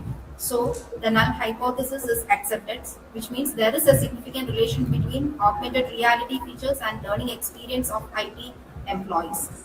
And the second hypothesis is learning experience, which mediates the relationship between augmented reality features and employee learning and development outcomes in IT sector. So here I have used path analysis in order to find out the mediation between the dependent variable and my independent variable.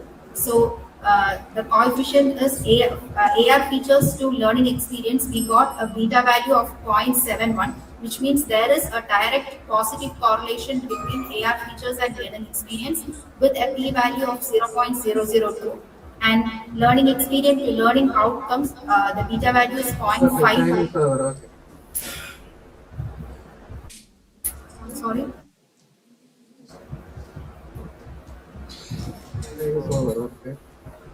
Okay. Can I conclude it? Just one point, the main point. Oh. So in context, I'm going to conclude my topic. So in context of IT learning and reducing the training errors and flexibility in learning. So the study concludes that it is an effective and a strategic tool, that AR technology for modern learning and development practices, which improves the performance outcomes and strengthen their competitive advantage in a technology-driven business environment. Thank you.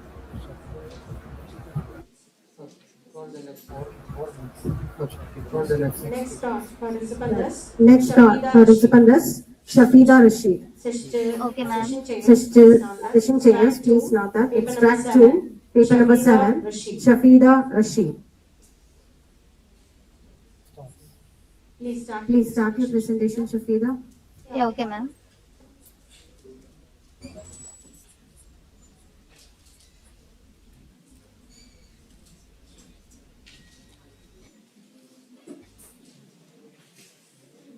So good afternoon all. Today here I am presenting the paper titled on an empirical study on factors influencing consumer purchase intention in virtual shopping environment.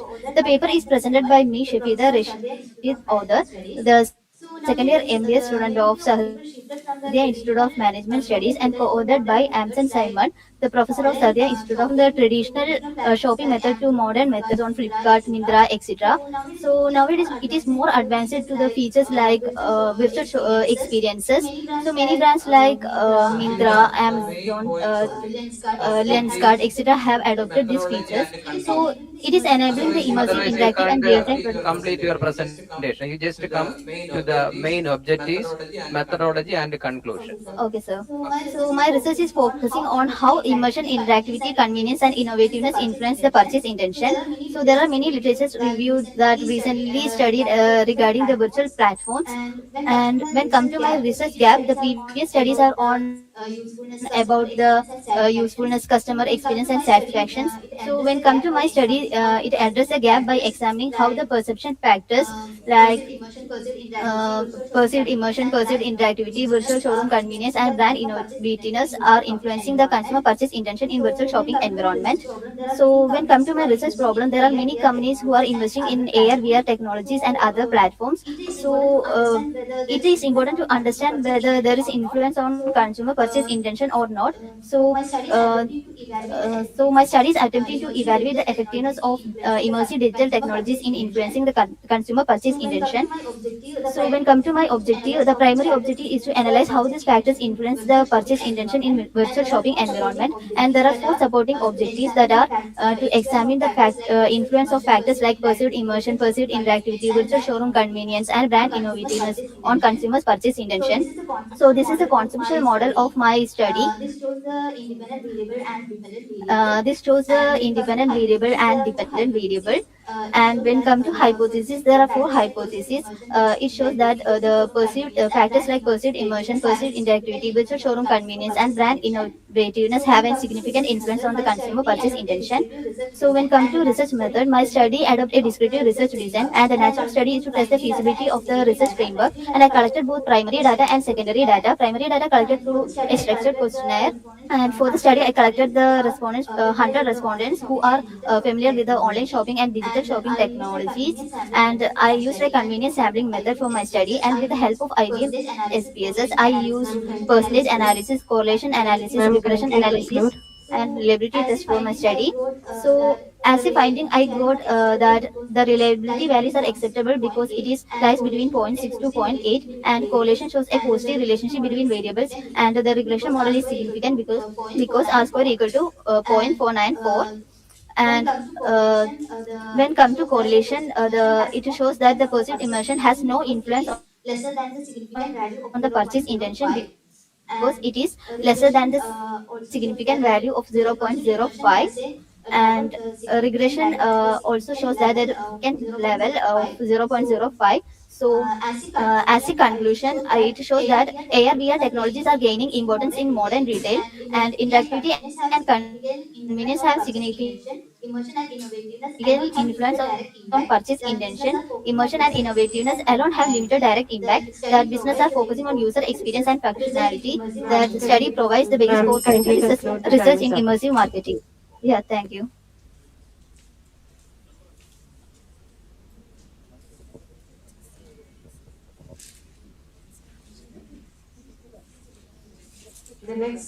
The next presenter is Manisha Raj. Session chairs, please note that the paper number 8, track number 2, Manisha Raj. Paper number 8. Manisha, you there? Manisha, you there? Next, we are moving on to the next participant, Navina P. Track number 2. Paper number 9. Paper number 9. Session chairs, please note that. Track number 2. Paper number 9, Navina P.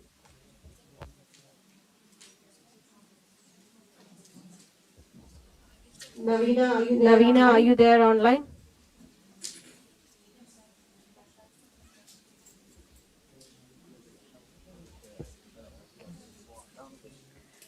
We are moving on to the track 3 presentations. The first we have our offline presenters. Presenter 1 is Cynthia Jenny.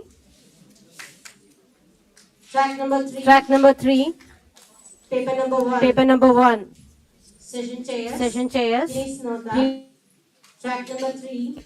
Paper number 1. Paper number 1, Cynthia Jenny.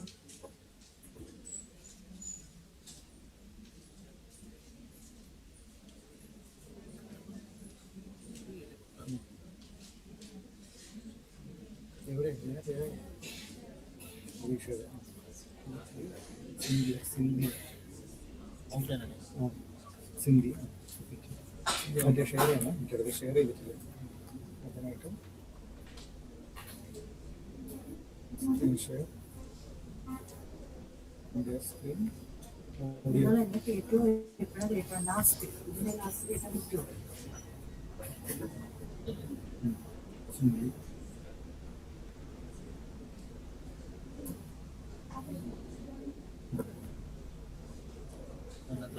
Good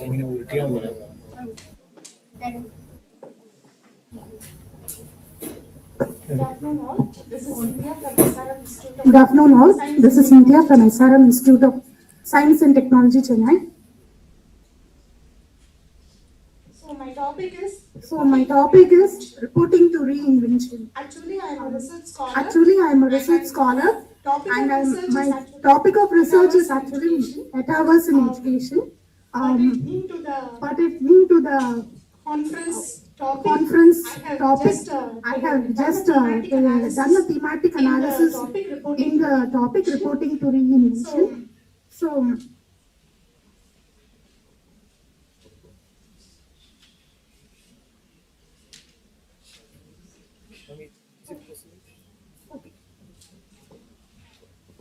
So we have heard about BI tools.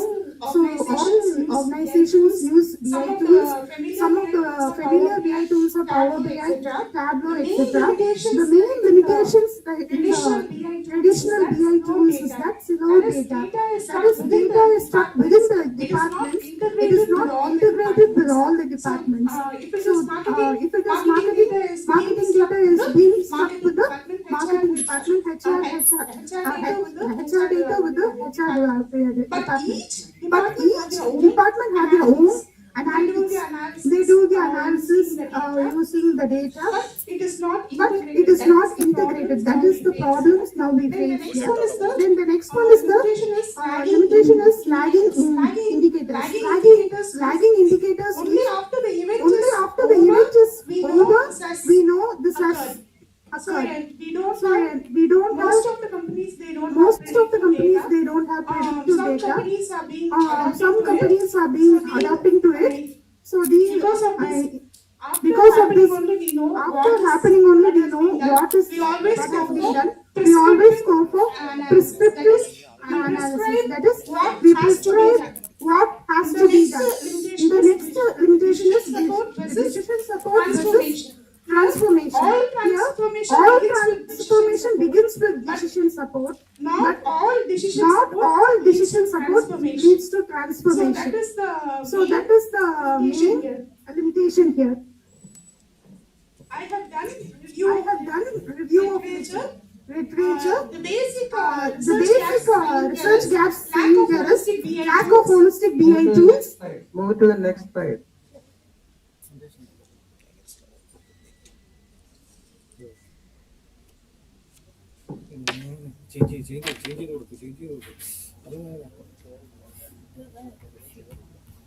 Ma'am, please. 1 minute.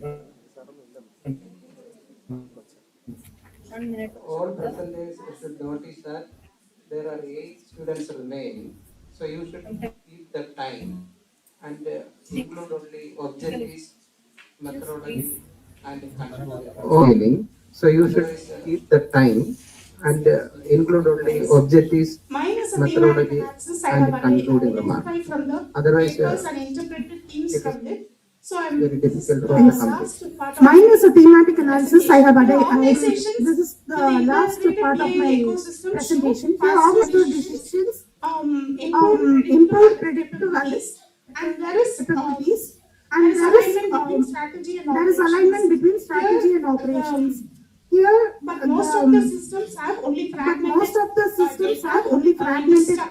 data. So here, they react only after the problems. Some try to anticipate decisions early. Some try to focus data, and some suggest best actions. So here, what is my suggestion is that they react only try to anticipate decisions, focus data, and some. What is my suggestion is that so that we will get smart decisions, which will lead to reinvention or retransform. Better reinvention or retransforming organizations effectively integrate data analytics and have to also include culture here. They just don't compete here, they will reinvent themselves. As we know, data is the new oil, but analytics and intelligence will be the engine that will drive the innovation. So here, my thematic analysis, I conclude that always business analysis, business intelligence should be integrated with artificial intelligence tools to have a better policy India company.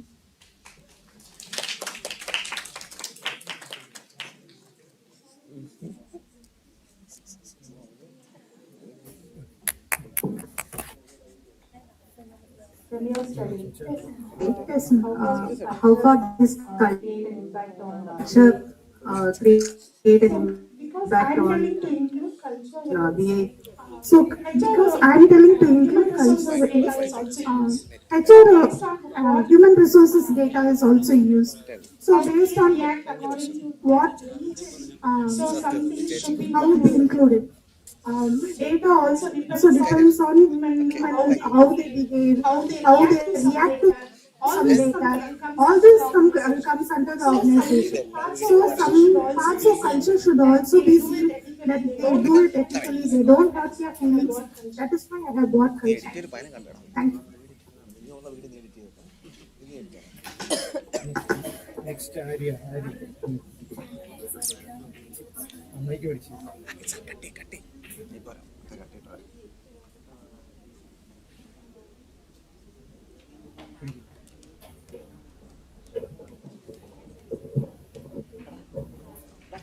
We are moving on to the next presenter, Arya Soman.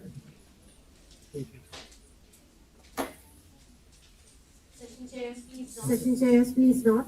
Track number 3. Track number 3, paper number 3. Track number 3. Track number 3, paper number 3.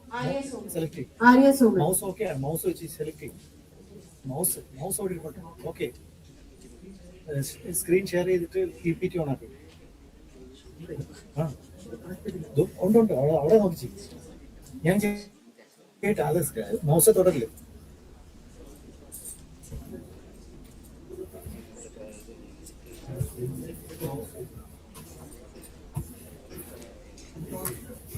ഞാൻ തൊടുമ്പോഴേ mouse ഇട്ടിരിക്കുന്നോണ്ട് എനിക്ക് select ചെയ്യാൻ പറ്റുന്നില്ല.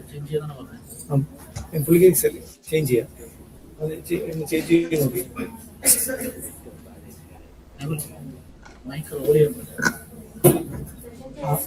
Session chairs, please note. Track number 3, paper number 3, Arya Soman. Start.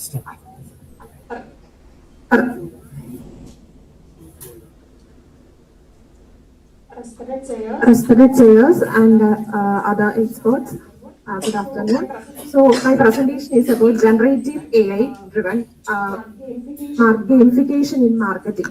So it is a TCCM based a systematic literature review.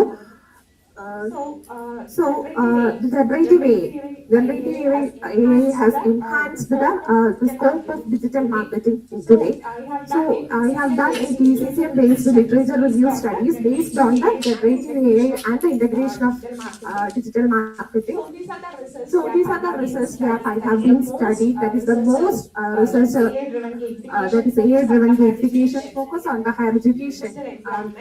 Digital environment, but there are no studies which are addressing the childhood education and special education context was remain unexplored, and other there are studies which are based on the self-determination theory, and the constructive theory was mainly focused, and the generative AI artificial intelligence has come across after 2023. There is a boom in generative AI.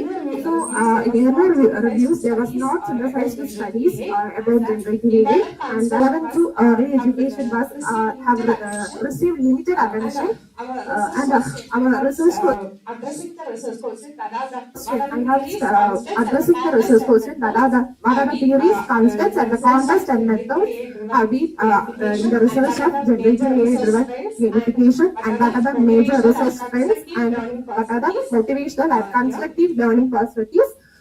Here, and I have done the Prisma using the Prisma protocol. I have collected the papers following the steps, that is identification, screening, and including selection of the papers. And after doing TCCM, I have also done the ACM framework, that is the Antecedent Mediator Consequence Framework. The TCC framework analysis, first one was the theory. I have come across that there was major studies was concentrated in the learning environment than the digital marketing. So the learning environment, the main theories was the focus was the self-determination theories, and also there are more studies dominating the constructive theory. But there was a gap. There is no theories are integrated. Only they are isolated. So integration of the theories was absent in those studies, and the concepts have come across was the motivation and engagement learning performance in the absence in that studies, and there was an absence in the studies of the concepts like addressing the children with disabilities or childhood education. The concepts relating to their pace of education and their response to the environment was missing in those studies, and the context main studies, that is generative AI driven gamification studies, are mainly focusing on the higher education, online learning platform, pre-training and general school education. There was absence in digital marketing. Only few studies are concentrating on that context, and also here also there is a gap of early childhood education was received little attention, and the methods were used was quantitative and experimental research. Quantitative and mixed method studies were absent, and also that is also. After TCCM analysis, I have done the AMC framework, that is Antecedent Mediator Consequences, and the consequences, the outcome was related. So the consequences was leading to the learning performance, and the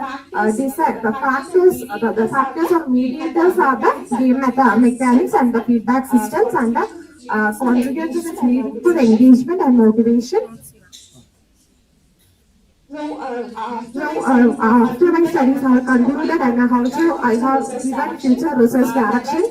That was the important gap was the lack of research in childhood education. So, or in the special education context, so more studies have to done in that area to identify the self-paced learning and the interaction of the students with the environment, those having the disabilities, and also the childhood education. So we have to also integrate the motivation and the constructive learning theory. Okay, thank you.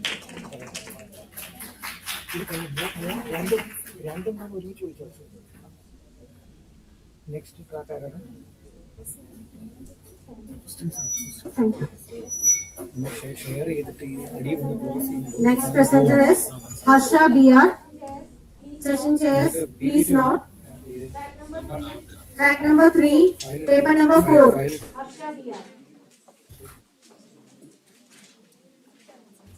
Harsha BR.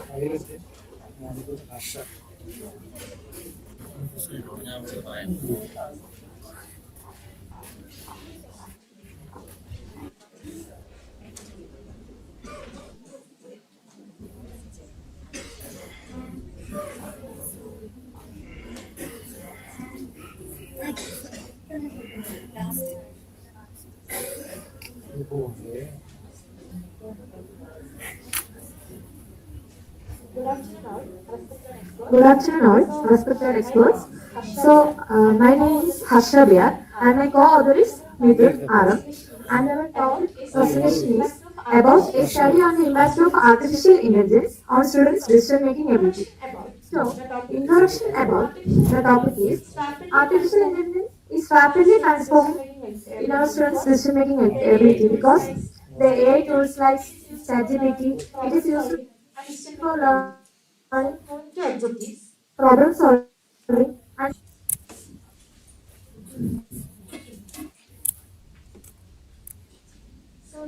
so the studies, objectives of the studies is to analyze the impact of artificial intelligence on students' decision-making ability, because the students use ChatGPT for learning and problem solving skills because they are over dependent on AI for decisions. To examine the role of AI tools in academic and personal decision making, they are used for their personal and professional needs. To study how AI supports problem solving and information evaluation, they are always dependent on the AI for any needs for the learning. To identify the advantages of using AI in learning process, to assess the risk of over-dependence on AI tools. And the last one is to suggest a balance between AI usage and human judgment. There will be a limited.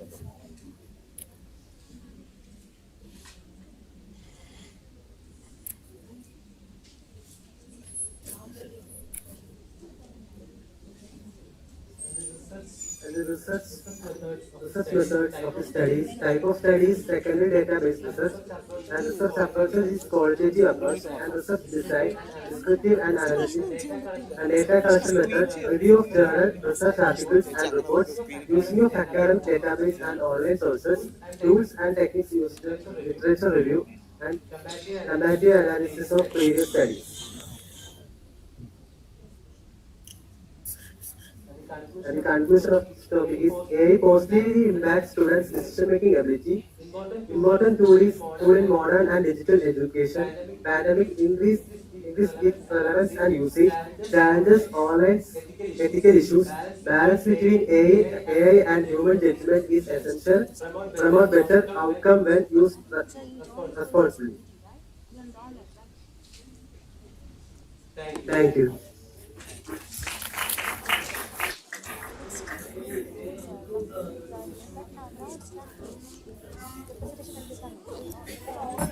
They are over dependent on because the students are over dependent on AI. Yes, there is no over dependence and the students are always dependent on the suggestions, problem solving skills. They always take decisions using AI.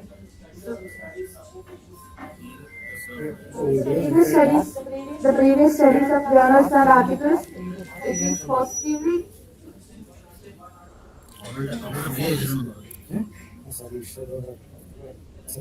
Yes, it's the work with the help of AI. That is the real answer.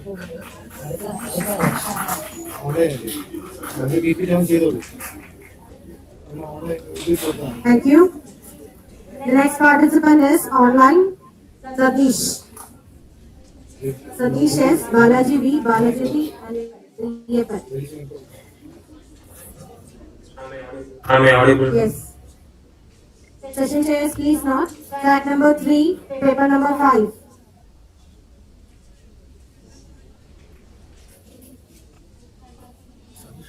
Is the screen visible? Yes, yes.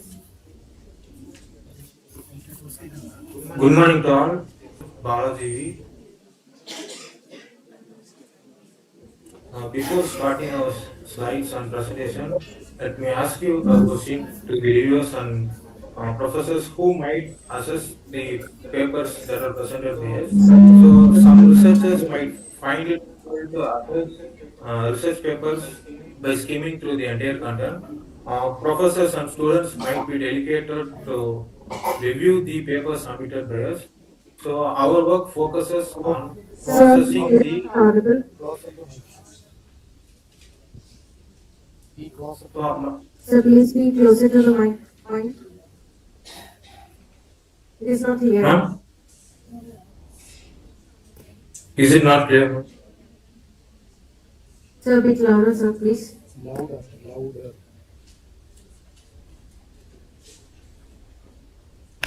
Am I audible now? Yes. You are audible, sir. A bit louder, please. Yes, ma'am.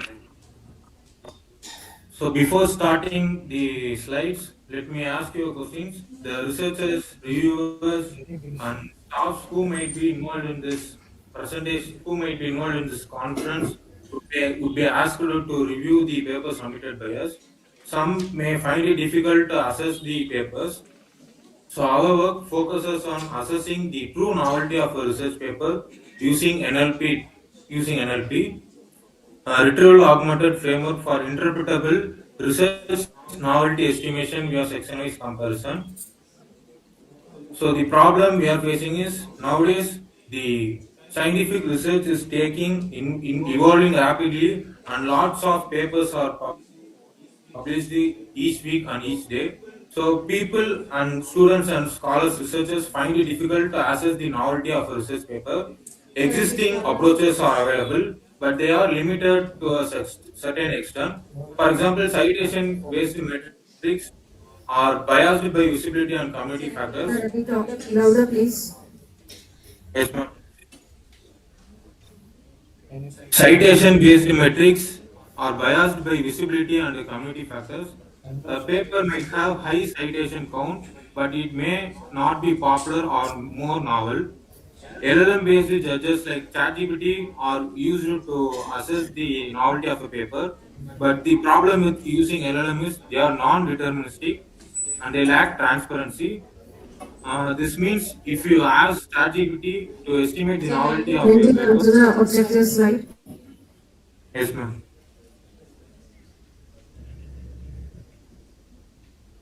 The key contributions of the research paper is we evaluate the research paper that is being uploaded, and we output a novelty value which describes how novel a paper is. The workflow, we conducted an experimental evaluation on a computer science domain paper. The workflow follows this pattern. As soon as the user uploads the paper into a framework, we extract Your text. slide is not moving. Yes, ma'am. The output of our framework consists of the following things. It outputs a novelty score of a paper, which describes how novel the research paper is, and we provide section level similarity scores and novelty scores to assess and describe how novel each section of the paper is, and we use certain visualizations in the dashboard format. We conduct the experiments. Dr. Balaji, please conclude. Yes, sir.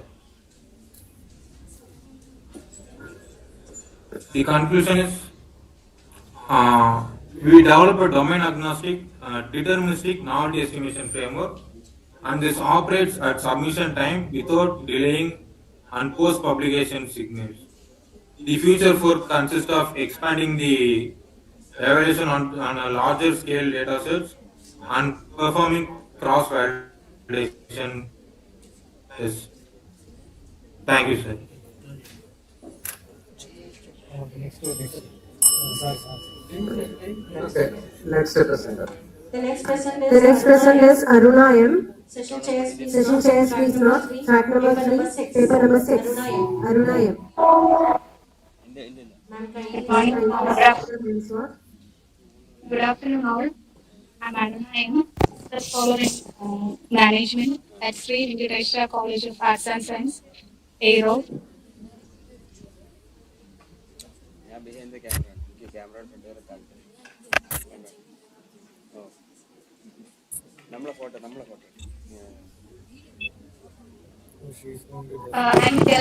I'm here to present the topic titled Social Media Influencers and its Digital Transformation in India's Cosmetic Marketing.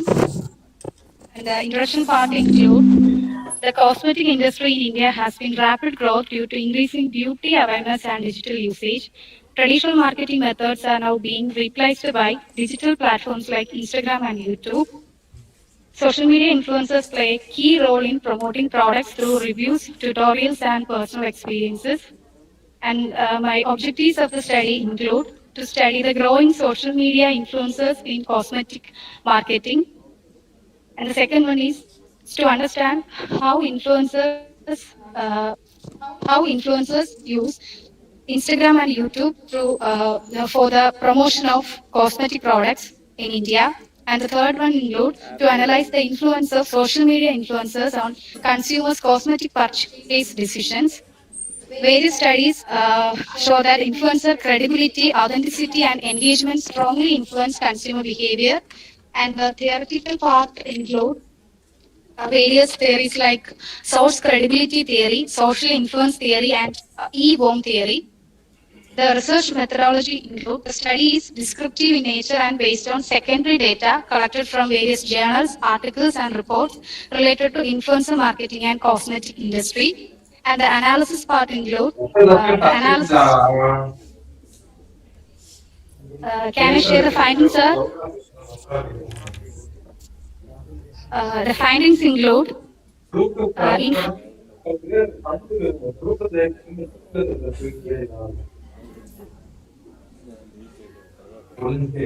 I audible, sir? Yes. Yes. Okay. The findings include influencers increase brand awareness and they become an important marketing tool in the Indian cosmetic industry. Platforms such as Instagram, YouTube play a significant role in influencer marketing. They influence purchase decisions and consumers more likely to purchase cosmetic products that are recommended and demonstrated by trusted influencers of social media. And the conclusion include social media influencers have become a powerful tool in the digital transformation of cosmetic marketing in India. They help brands to improve visibility, engagement, and consumer trust. Influencer marketing will continue to grow in the future also. And thank you.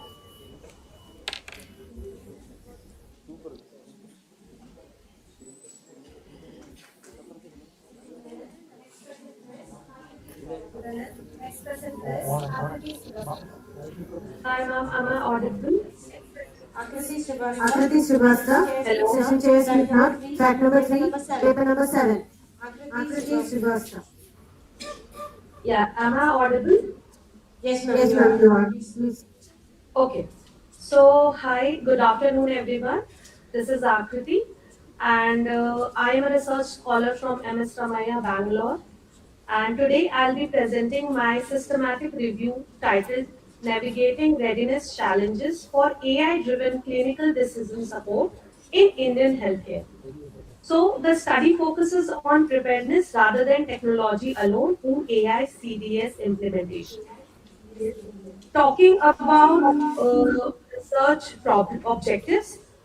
Research objective, this study had four main objectives. First, to assess the organizational, technological, and human readiness of Indian healthcare systems. Second, to identify critical preparedness. Your slide is not moving. My slide is not moving? Now it is. Okay. So the third is examine variations in readiness across different types of healthcare institutions. Finally, to propose a context-specific preparedness framework to guide AI-CDS deployment in India. I have done a Prisma model in which I have taken total of 54 papers. It helps to narrow down a large pool of articles to those most relevant to AI CDS readiness and implemented challenges. My research method involves qualitative systematic literature review guided by the Prisma framework to ensure methodological rigor and transparency.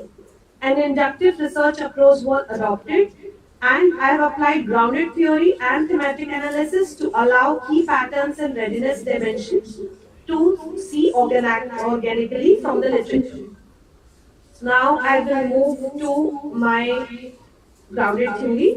So now the findings shows that the preparedness rather than technology determines successful AI CDS implementation. 5 interdependent readiness pillars has emerged, that is organizational readiness, technological infrastructure, human capability, clinical workforce, and governance. Significant disparities were observed between private urban hospitals and public rural facilities.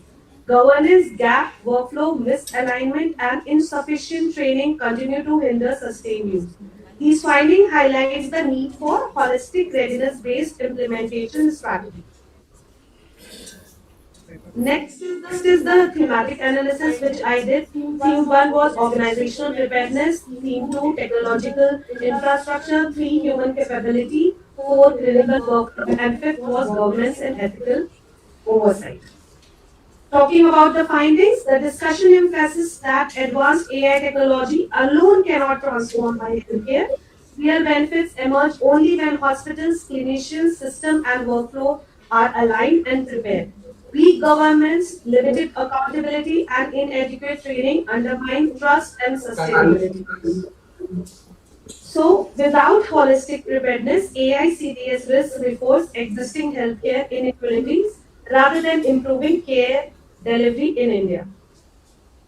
Talking about the discussion and conclusion, without holistic preparedness, there is a risk reinforcing existing healthcare inequalities rather than transforming care delivery. Okay, thank you so much. Thank you, thank you, thank you, thank you, thank you, thank you. Next. Next. Thank you, Akriti. The next presenter is Amulya Golavali.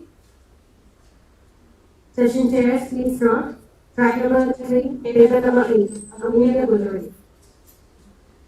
Dear presenters, kindly note that please put your presentation in full screen. So the hybrid model is adopted by the focused or most of the respondents have it. Ma'am, kindly put it in the full screen, please. Ma'am, I'm trying. Yes. Is it visible, ma'am? Is it in the full screen? Yes, ma'am. Thank you. Yeah, thank you, thank you. Good afternoon, everyone. A very good afternoon to one and all present here. My name is Amulya. I'm a research scholar from SRM IST Chennai. And my topic for the presentation today is assessing the role of explainable AI in enhancing investor trust in robo-advisors in Indian stock markets.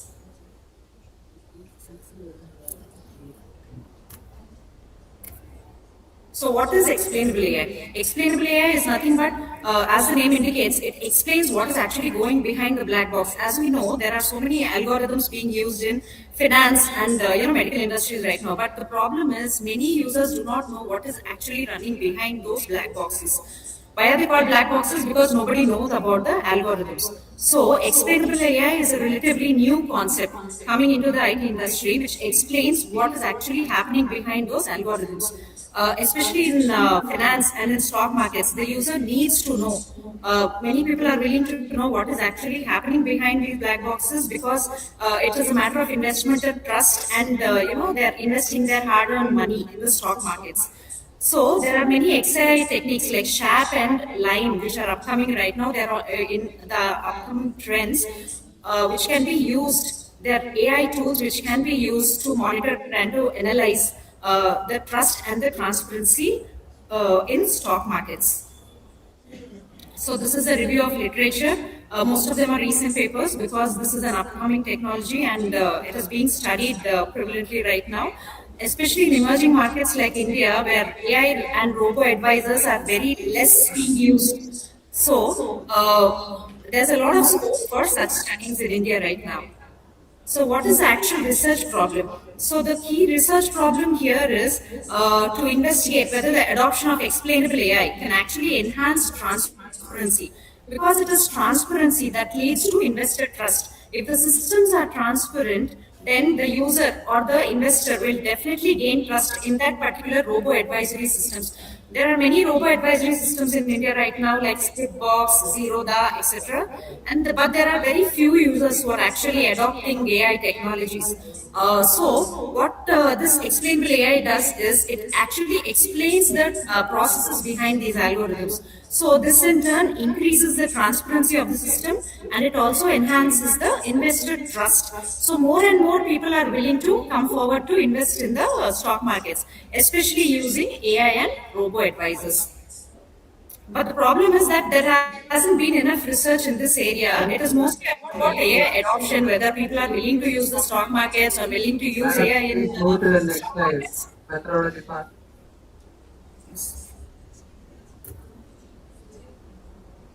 One minute, the slide is not moving.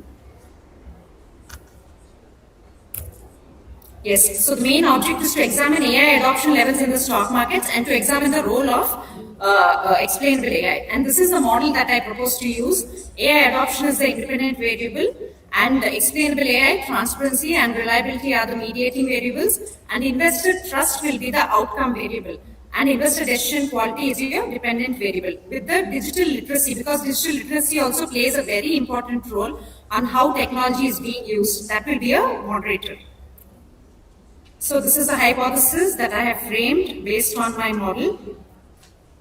And then I've actually floated a pilot survey, which is ongoing right now. As of now, I have received 67 responses. It's a qualitative and a quantitative study using 5-point Likert scale, which includes 36 questionnaires.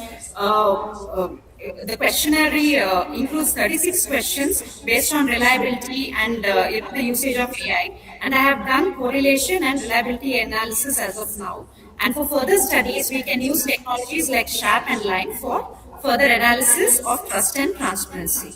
So this is a sample snippet of all the responses that I got. So it indicates that people are willing to adopt AI robo services if there's a proper explanation of the algorithms, that is explainable AI is used more and that more is done to them. So this is the finding. Thank you very much. Your sample size in pilot study is 67. What is the exact sample size? So sample size I am looking for is 300 to 350, sir, or in fact 400. I'm opting for 400, sir.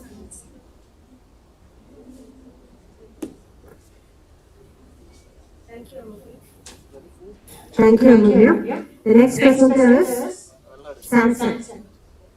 Session chairs, please note. Track number 3, paper number 9, Samson.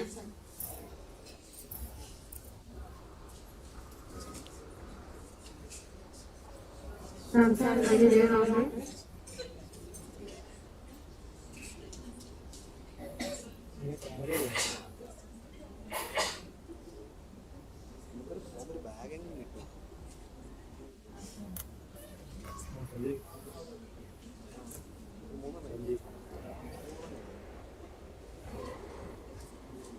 Hello, am I audible? Yes, you are. Yeah, I think the screen is shared. Okay, so to begin with, good afternoon, everyone. Myself, Samson Jones. I am a research scholar at NGO University, Kottayam. And the title of my presentation is Mapping the Green Gap, an analytics-driven conceptual framework for youth sustainable purchase behavior in India's personal care sector. So, as an introduction, we know that Hello. Hello. So kindly put the slide in full screen. Yeah, it's in full screen, ma'am. Please rotate the screen. Mobile phone screen. Please rotate the mobile phone screen. Hello. Hello. Please rotate your mobile phone.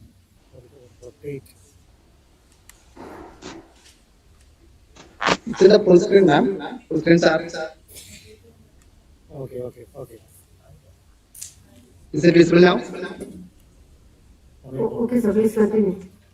Yeah, okay. So to begin with, we all know that Kerala has the highest literacy rate, or about 78% of the smartphone penetration among the youth.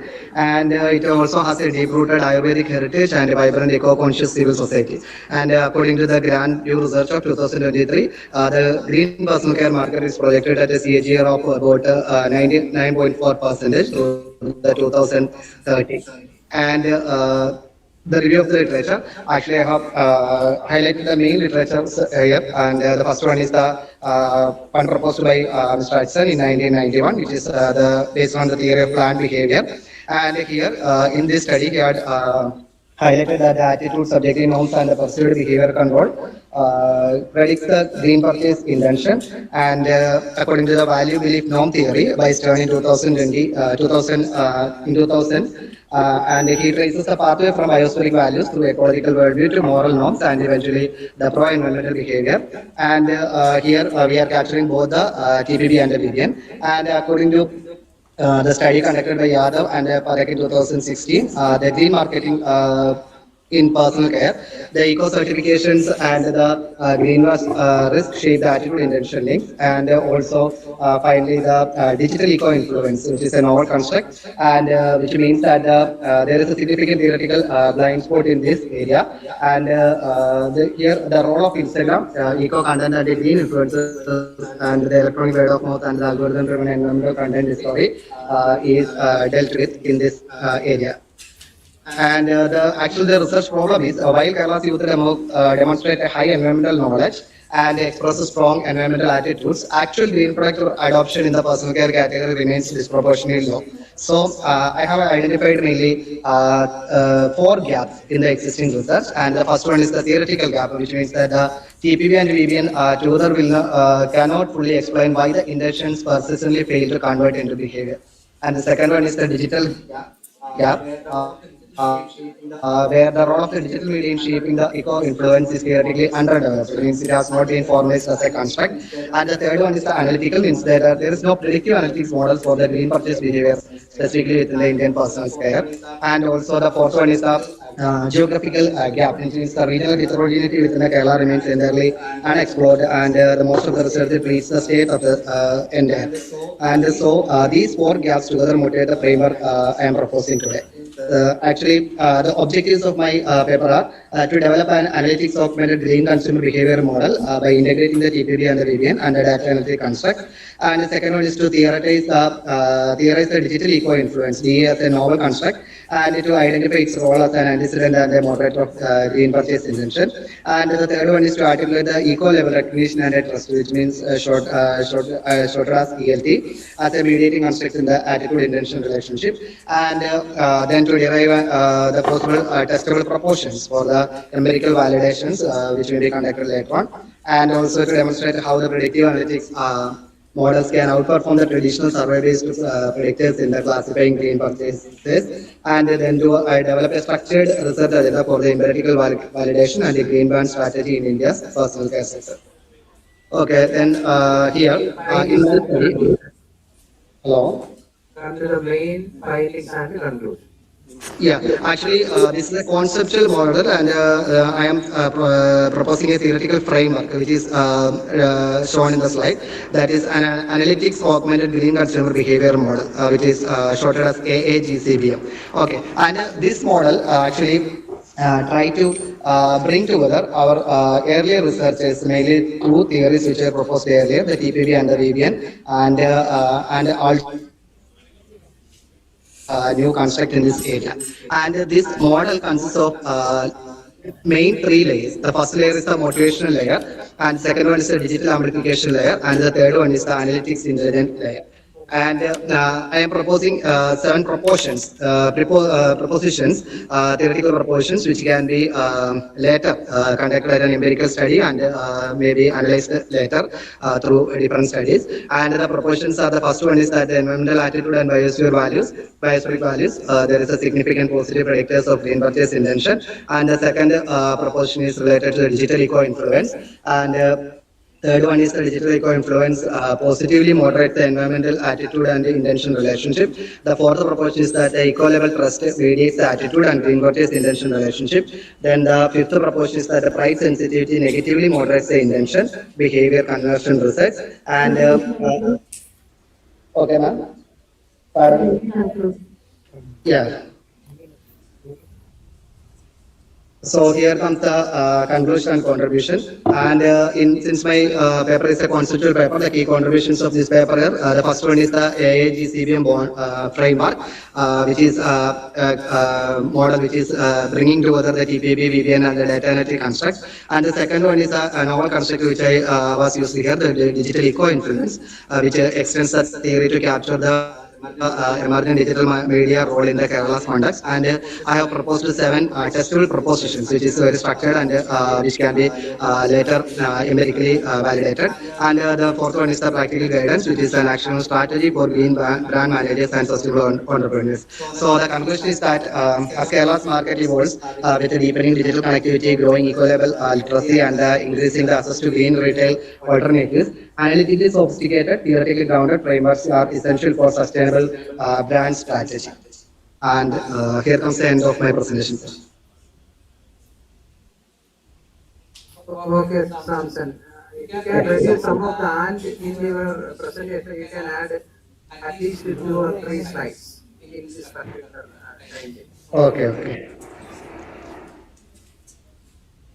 The last presenter of the track, paper number 2, Neenu Ashraf. Session chairs, please nod. Paper number 2, track 3, Neenu Ashraf. Today I am here to present paper, gender and CBDC adoption. Gender and CBDC adoption, a study on the European adoption readiness of university students in Kerala.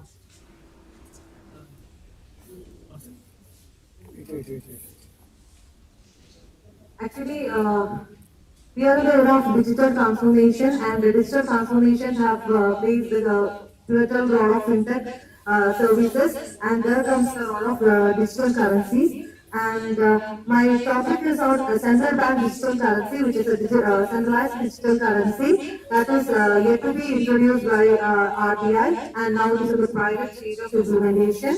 And actually, the thing is, I am looking into the whether CBDC adoption.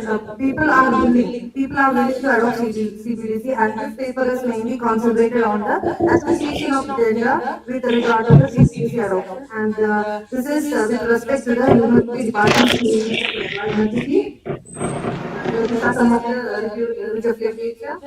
Next, moving on to that is gap identified. Many of the fintech adoption studies have been made, whereas the gender disparity in the adoption of fintech. So, in that context, we are trying to look into whether this is happening in the adoption readiness of the Europe. Next slide. This is the objective to examine whether gender disparity exists in the adoption of CBDC to assess the gender differences in the adoption readiness of European among the university students of Kerala. And these are the research questions based on that. Moving on to the conceptual framework, the gender association, the theory concepts that is all done. Further usefulness and ease of use, and other experience concept with regard to European adoption. Moving on, these are the hypotheses framed on the, looking into the association between say European adoption readiness. Then comes to methodology, and the methodology here the concepts were further usefulness, ease of use, technology readiness, regulation perspective, and digital payment adaptation perspective. And we are going with the structured questionnaire, and this population was the usual PG student of the University Department of Kerala University. And the continuous sample was adapted, and 266 samples were derived from after questionnaire. We have done with the 266 final survey, and the statistical tool used was non-parametric, because the normality was not met. We go for the non-parametric, that is non-reviewed. And these are from the analysis and findings. It is mainly the participants, the male participants were only 88, and the female prominent participants, that is 178. And looking into the discussion, we can see that all the except the benefits with regard to the gender, it is also supporting the thing. All the other things are not supporting, and the races are with regard to the benefits, we are more on to the benefits on CBDC adoption readiness. The other thing, there is no change in with respect to the male and female candidates. Actually, we run for the youth because these are the digital natives of the people, and they are very keen to be very So here my findings is that there exists no gender gap between the European adoption readiness of CBDC, and only the thing is based on the potential benefits it is visible. Thank you.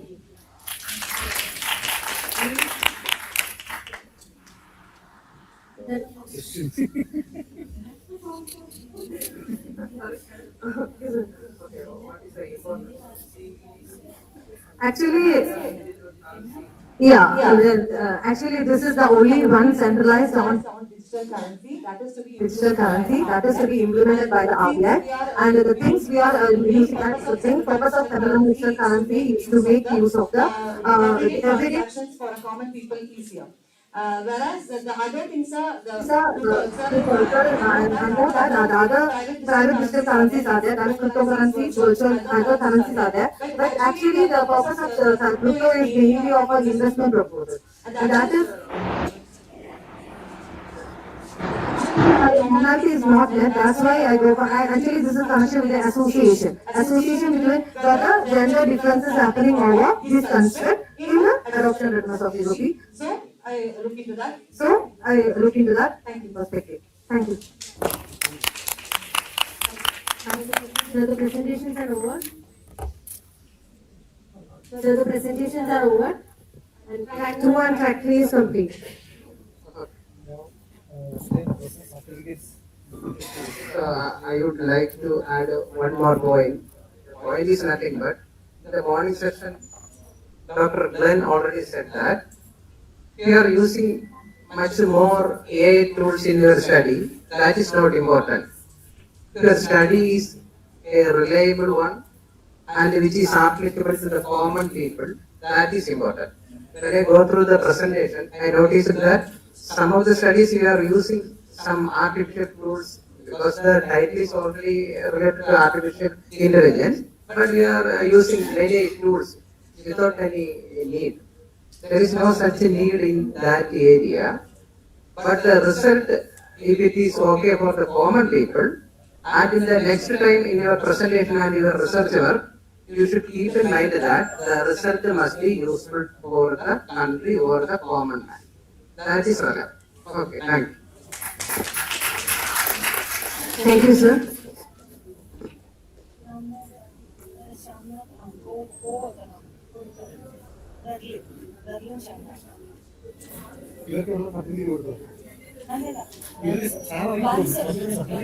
Sir.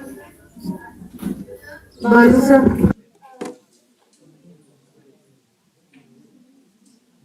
Arya Soman.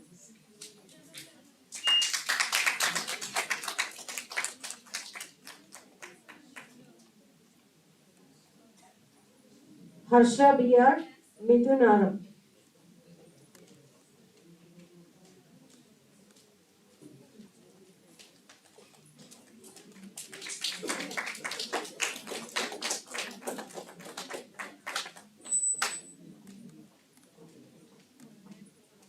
Harsha B.R. Mithun.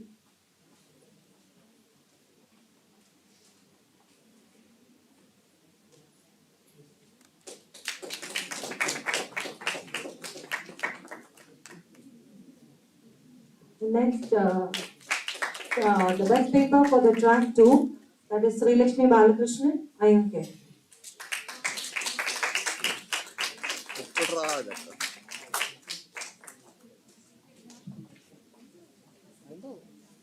Best paper for the track 3 is Nino Ashok. വേറെ paper ഉണ്ടായിരുന്നു ഇവിടെ.